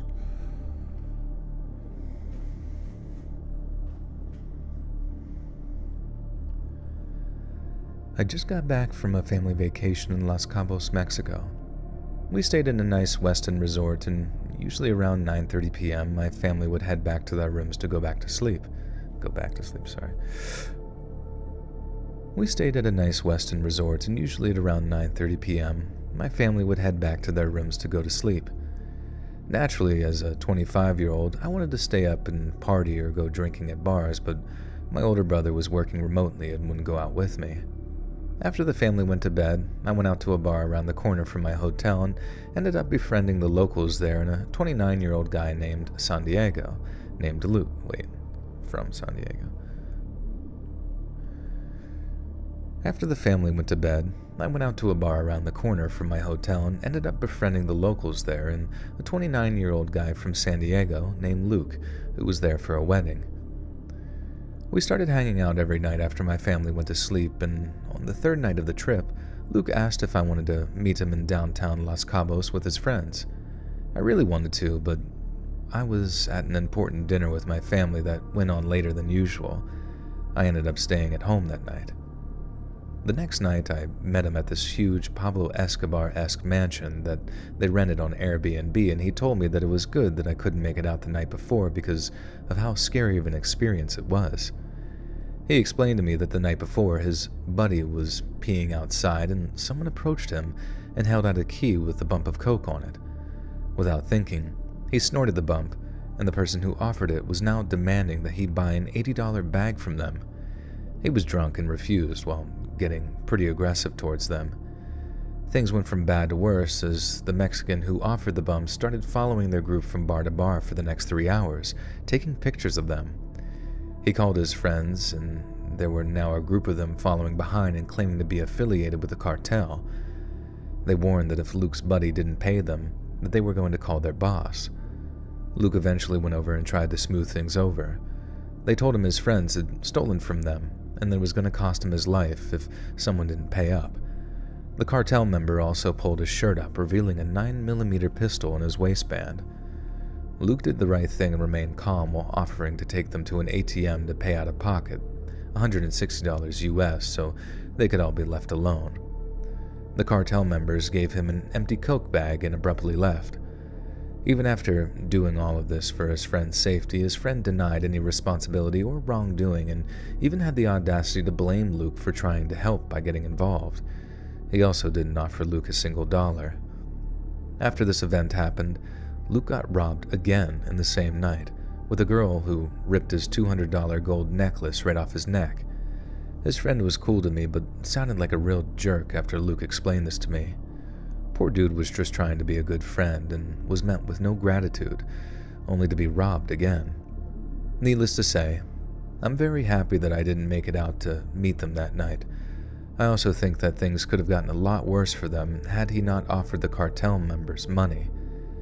Be careful out there, and never accept free drugs from strangers on the street of Mexico, or really anywhere. It always comes with a price. Yikers! Elizabeth Smith, welcome to the Buttersock Cult. You now have access to bonus content on the bonus content playlist. Welcome, welcome. Well, my friends, I feel as if though maybe that was kind of short, so should we read another story? What do you guys think? Encore? Encore? What? Maybe one or two more.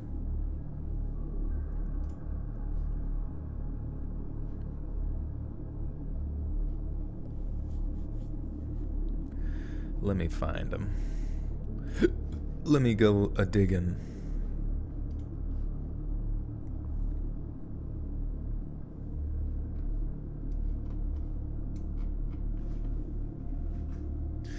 So I swear to God, I have this like document. It's got a lot of links in it of just to like stories and shit. It's fucking huge. All right. Well, let's see. He was waiting for me. That one could be good, I suppose. Oh, that's long as fuck. I don't want an update. Yeah, we'll skip that one because unwanted visitors. Yeah, we'll do that one. Unwanted visitors and my dog, another dog saving one. Yeah, we'll just do 2 dog saving stories in one video. Why not?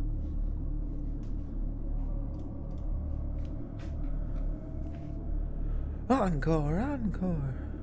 5 more. Do I even have to ask?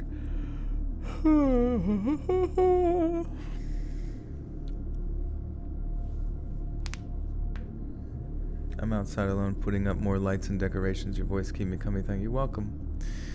Don't fall off of your ladder if you have one.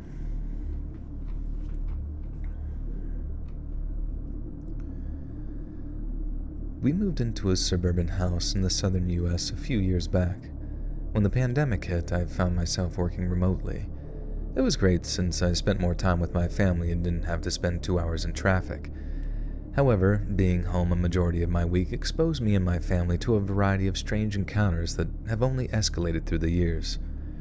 Early in the pandemic, we got a knock on the door mid-morning. I wasn't meaning... Ash with a 2. Good night, everyone. Good night, Ash. Take care.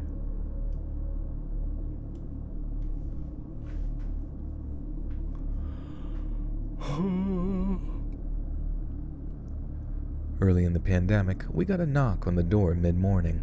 I was in a meeting, but I heard my partner open the door. I could tell by the voice that it was our next-door neighbor, an older woman who lived alone. She was in the process of moving. She was in the process of moving and had stopped by every day or so to give us a few odds and ends that she didn't want to take with her. However, within seconds my partner called my name with a worried tone. I excused myself from the meeting and head over to our— Ooh, excuse me, while I twerk.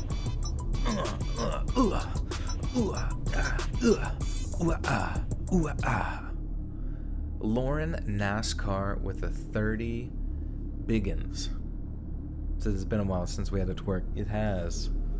All the way at the stream's early beginnings. But thank you, Lauren, so much for your big $30 Appreciate you. And I hope you're still taking left turns out there on the NASCAR track. You need a voice crack, my Jolie Holy? Yeah, my voice has been pretty good, as far as cracking goes. If only my brain could keep up.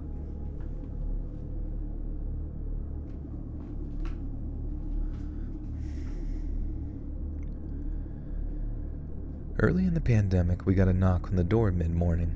I was in a meeting, but I heard my partner open the door. I could tell by the voice that it was our next-door neighbor, an older woman who lived alone. She was in the process of moving and had stopped by every day or so to give us a few odds and ends that she didn't want to take with her. However, within a few seconds, my partner called my name with a worried tone. I excused myself from the meeting and head over to our landing, which is open to the front door below. Both my partner and the neighbor look slightly panicked. The neighbor says that there's a strange man sitting on our back wall. What do we do? Now, for context, my house is on a greenbelt. There's about 500 yards of woods and field until you hit a 4-lane road and small shopping plaza. Our back wall is a smooth concrete. Our back wall is smooth, made of concrete, and about 6.5 feet high. The ground on the greenbelt side is sloped, which ends up making the wall about 7 feet high on the greenbelt side. A taller person with considerable effort could probably scale it.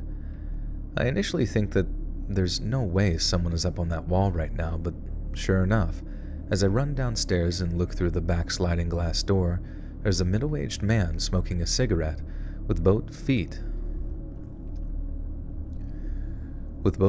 hanging into my yard.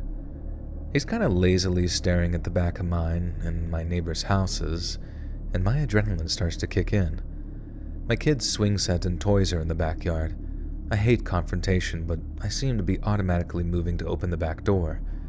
My partner asks what I'm doing. I open the door and step out into the porch and start walking across the yard. As I'm getting closer, I can tell the guy is bugging and probably homeless. He notices me when I get about 6 feet from him. I'm trying to stay calm and not escalate things. "Hey man, what are you doing up there?" He gestures around him. "Enjoying my view?" I interrupt. "Yeah, you gotta get down and go somewhere else, man." He just kind of stares at me and swings a leg over the side but stays put. "Just please get off my property," I say more forcefully this time, trying to hide my wavering in my voice. Yeah, okay." He slides the other leg around and jumps down, disappearing from view. I never saw this person again, thankfully. Now, a few months later, I'm working from home. My partner and kids are gone, so I'm alone. There's a knock at the door. Usually I ignore them unless I'm expecting someone, and most of the time it's either Amazon or a solicitor. They usually knock once and then take off. However, this person leans on the doorbell and knocks again. Annoyed, I leave the office to go see who it is. I make my way to the door and can hear a muffled conversation taking place on the other end before I can look through the peephole. I look and see 4 people all dressed like they're heading to a business lunch. 2 men in their mid-20s, an older man, and a young woman towards the back that couldn't have been more than 20 to 21. I slowly open the door out of curiosity, and the older man immediately gets uncomfortably close and starts speaking forcefully in a language I don't understand. It takes my brain a moment to catch up. I can't understand," I start saying, and he pauses and asks in English, "You can't speak Russian?" "No." Then there's a long moment where we all just kind of stare at each other, and he looks like he doesn't believe me, glaring. "Where's the nearest Russian church?" he asks, while the others stand silently behind him. I have no clue. I genuinely have no idea if such things exist in the southern United States. He thanks me and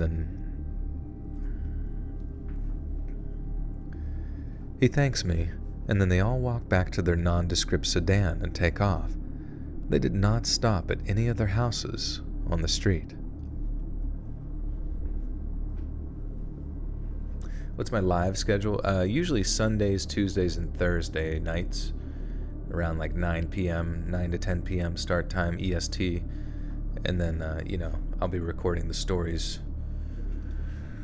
for that following release, because I release new YouTube videos edited. These will be nice and edited Monday, Wednesday, Friday at 7 p.m. EST. What's up, Megan?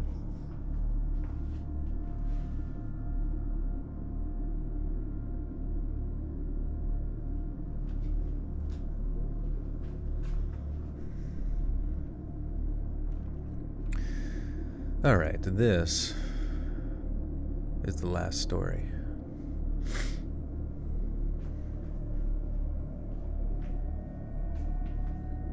You are reading The Tibetan Art of Living. What's that all about? It tells you how to eat mushrooms and shit in the woods and just let all your fears wash right off your arm like a big bowl of molasses. A few years back, I was living with my aunt and uncle after moving to a new state. They had just moved into a new home in a new suburb development. In this area, door-to-door salesmen swarm new developments and new builds for water softeners, cleaning supplies, solar panels, generators, and the Kirby vacuum people.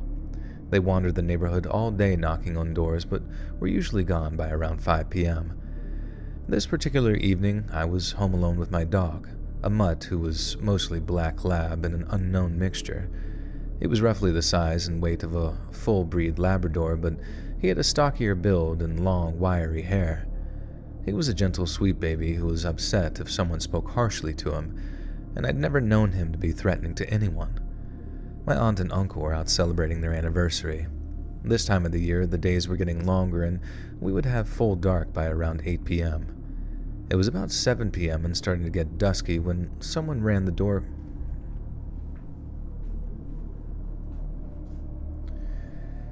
It was about 7 p.m. and starting to get dusky when someone rang the doorbell and knocked on the door. The door was one of those with thick glass oval windows, and I could see the door and who was there from the kitchen. I was going to ignore them, but unfortunately they could see me and continued to knock, so I went to answer the door. My dog followed me, but stood off to the side in the shadows of the dining room. The person at the door was a young man about college age, dressed in a collared shirt and tie and khakis. He looked a bit like a Mormon missionary person. He was thin and about my height, about 5'9".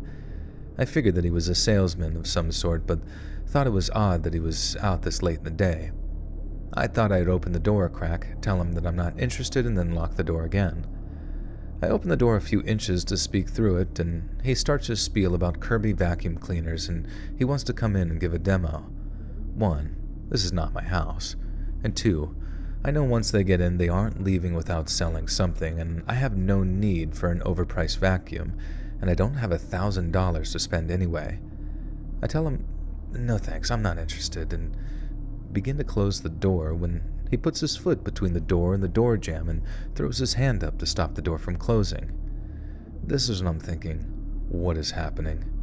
And I hear a vicious growling behind me and to my right, and then a loud, deep bark, bark, bark as my dog lunges for the door. I grab his collar to keep him from going out the door, and the guy's mouth drops open. His eyes get really wide, and he looks like he's ready to pass out or pee himself as he jumps back from the door and backs away saying, "Oh, I'm sorry, wrong house. and then turns and runs to the end of the driveway where a car with 3 men in it pulls up to get him, and they speed off, tires literally squealing. I told my aunt and uncle about it when they got home, and we told a few neighbors so they could keep an eye out for any unusual behavior. It's possible that they were a team of Kirby salesmen. They do travel in teams of 4, I guess, and follow the door knockers in the car with a vacuum, but I was suspicious because it was late in the day for them to be knocking on doors, and it was a team of 4 men. Usually they have a team with 2 or more women in the group because they are knocking on the doors at a time of day when women are going to be home alone and unlikely to let strange men in. So, a team of Kirby salesmen working late at night quotas or a team of home invaders. I don't know, but Cosmo wasn't going to take chances. I don't know, but I'm just thankful that Cosmo, my dog, wasn't going to take chances. Little bits of stuff. You like these late streams? Heck yeah. This one kind of blew by a little bit. I don't know. Maybe I'm just had a little bit more luck than usual. Usually we get to like 2.5 hours. Or at least 3. Last one was like 3. I think I just fucked up a lot.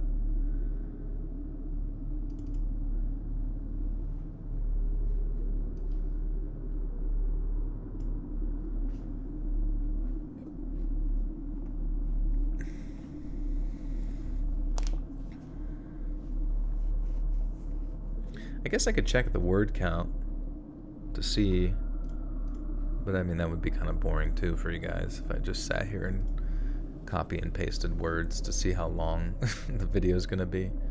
Because usually I can kind of like tentatively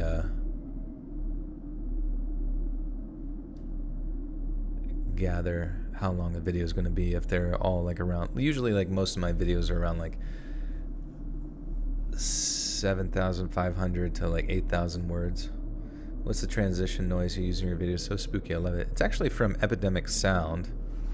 I guess I could find it. Project Necessities. Oh. Wait. Yeah, I think it's called ES Dark Element 2 SFX Producer. I don't know if that helps at all. Probably not, huh?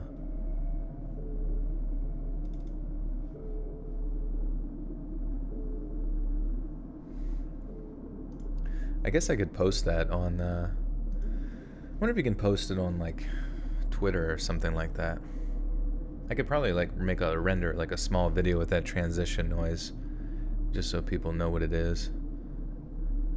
Dan the man with the 2. What up, dog? What's going on? Well, my friends, we have reached the end of the stream. I guess we've capped out on stories for tonight, but I'm going to be reading the outro that you normally hear, but just let me know something funny that you'd like to hear said at the end for old jolly St. Nick's sake.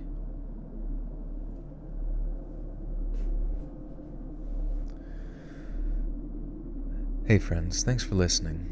Click that notification bell to be alerted of all future narrations. I release new videos every Monday, Wednesday, and Friday at 7 p.m. Eastern Standard Time. And if you got a story, be sure to submit them to my subreddit, r/Let'sReadOfficial, and maybe even hear your story featured on the next video. And if you want to support me even more, grab early access to all future narrations and bonus content over on Patreon, or click that big join button to hear about the extra perks offered for the channel. And check out the Let's Read podcast, where you can hear all of these stories in big compilations and save huge on data, located anywhere you listen to podcasts. Links in the description below. Thanks so much, friends. And remember, what are we remembering?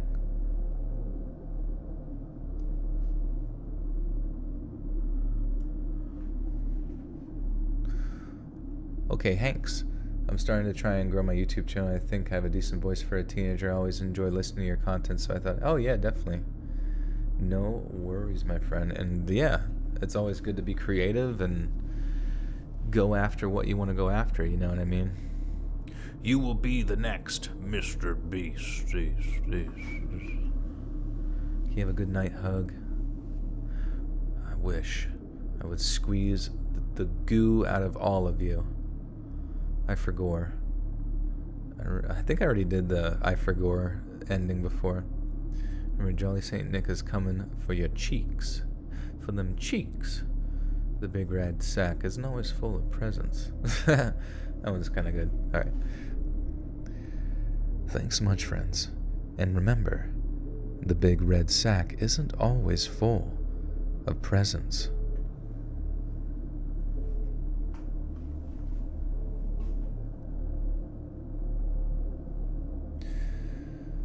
Well, my friends, thank you again for everything. And remember, you'll be the next Mr. Beast.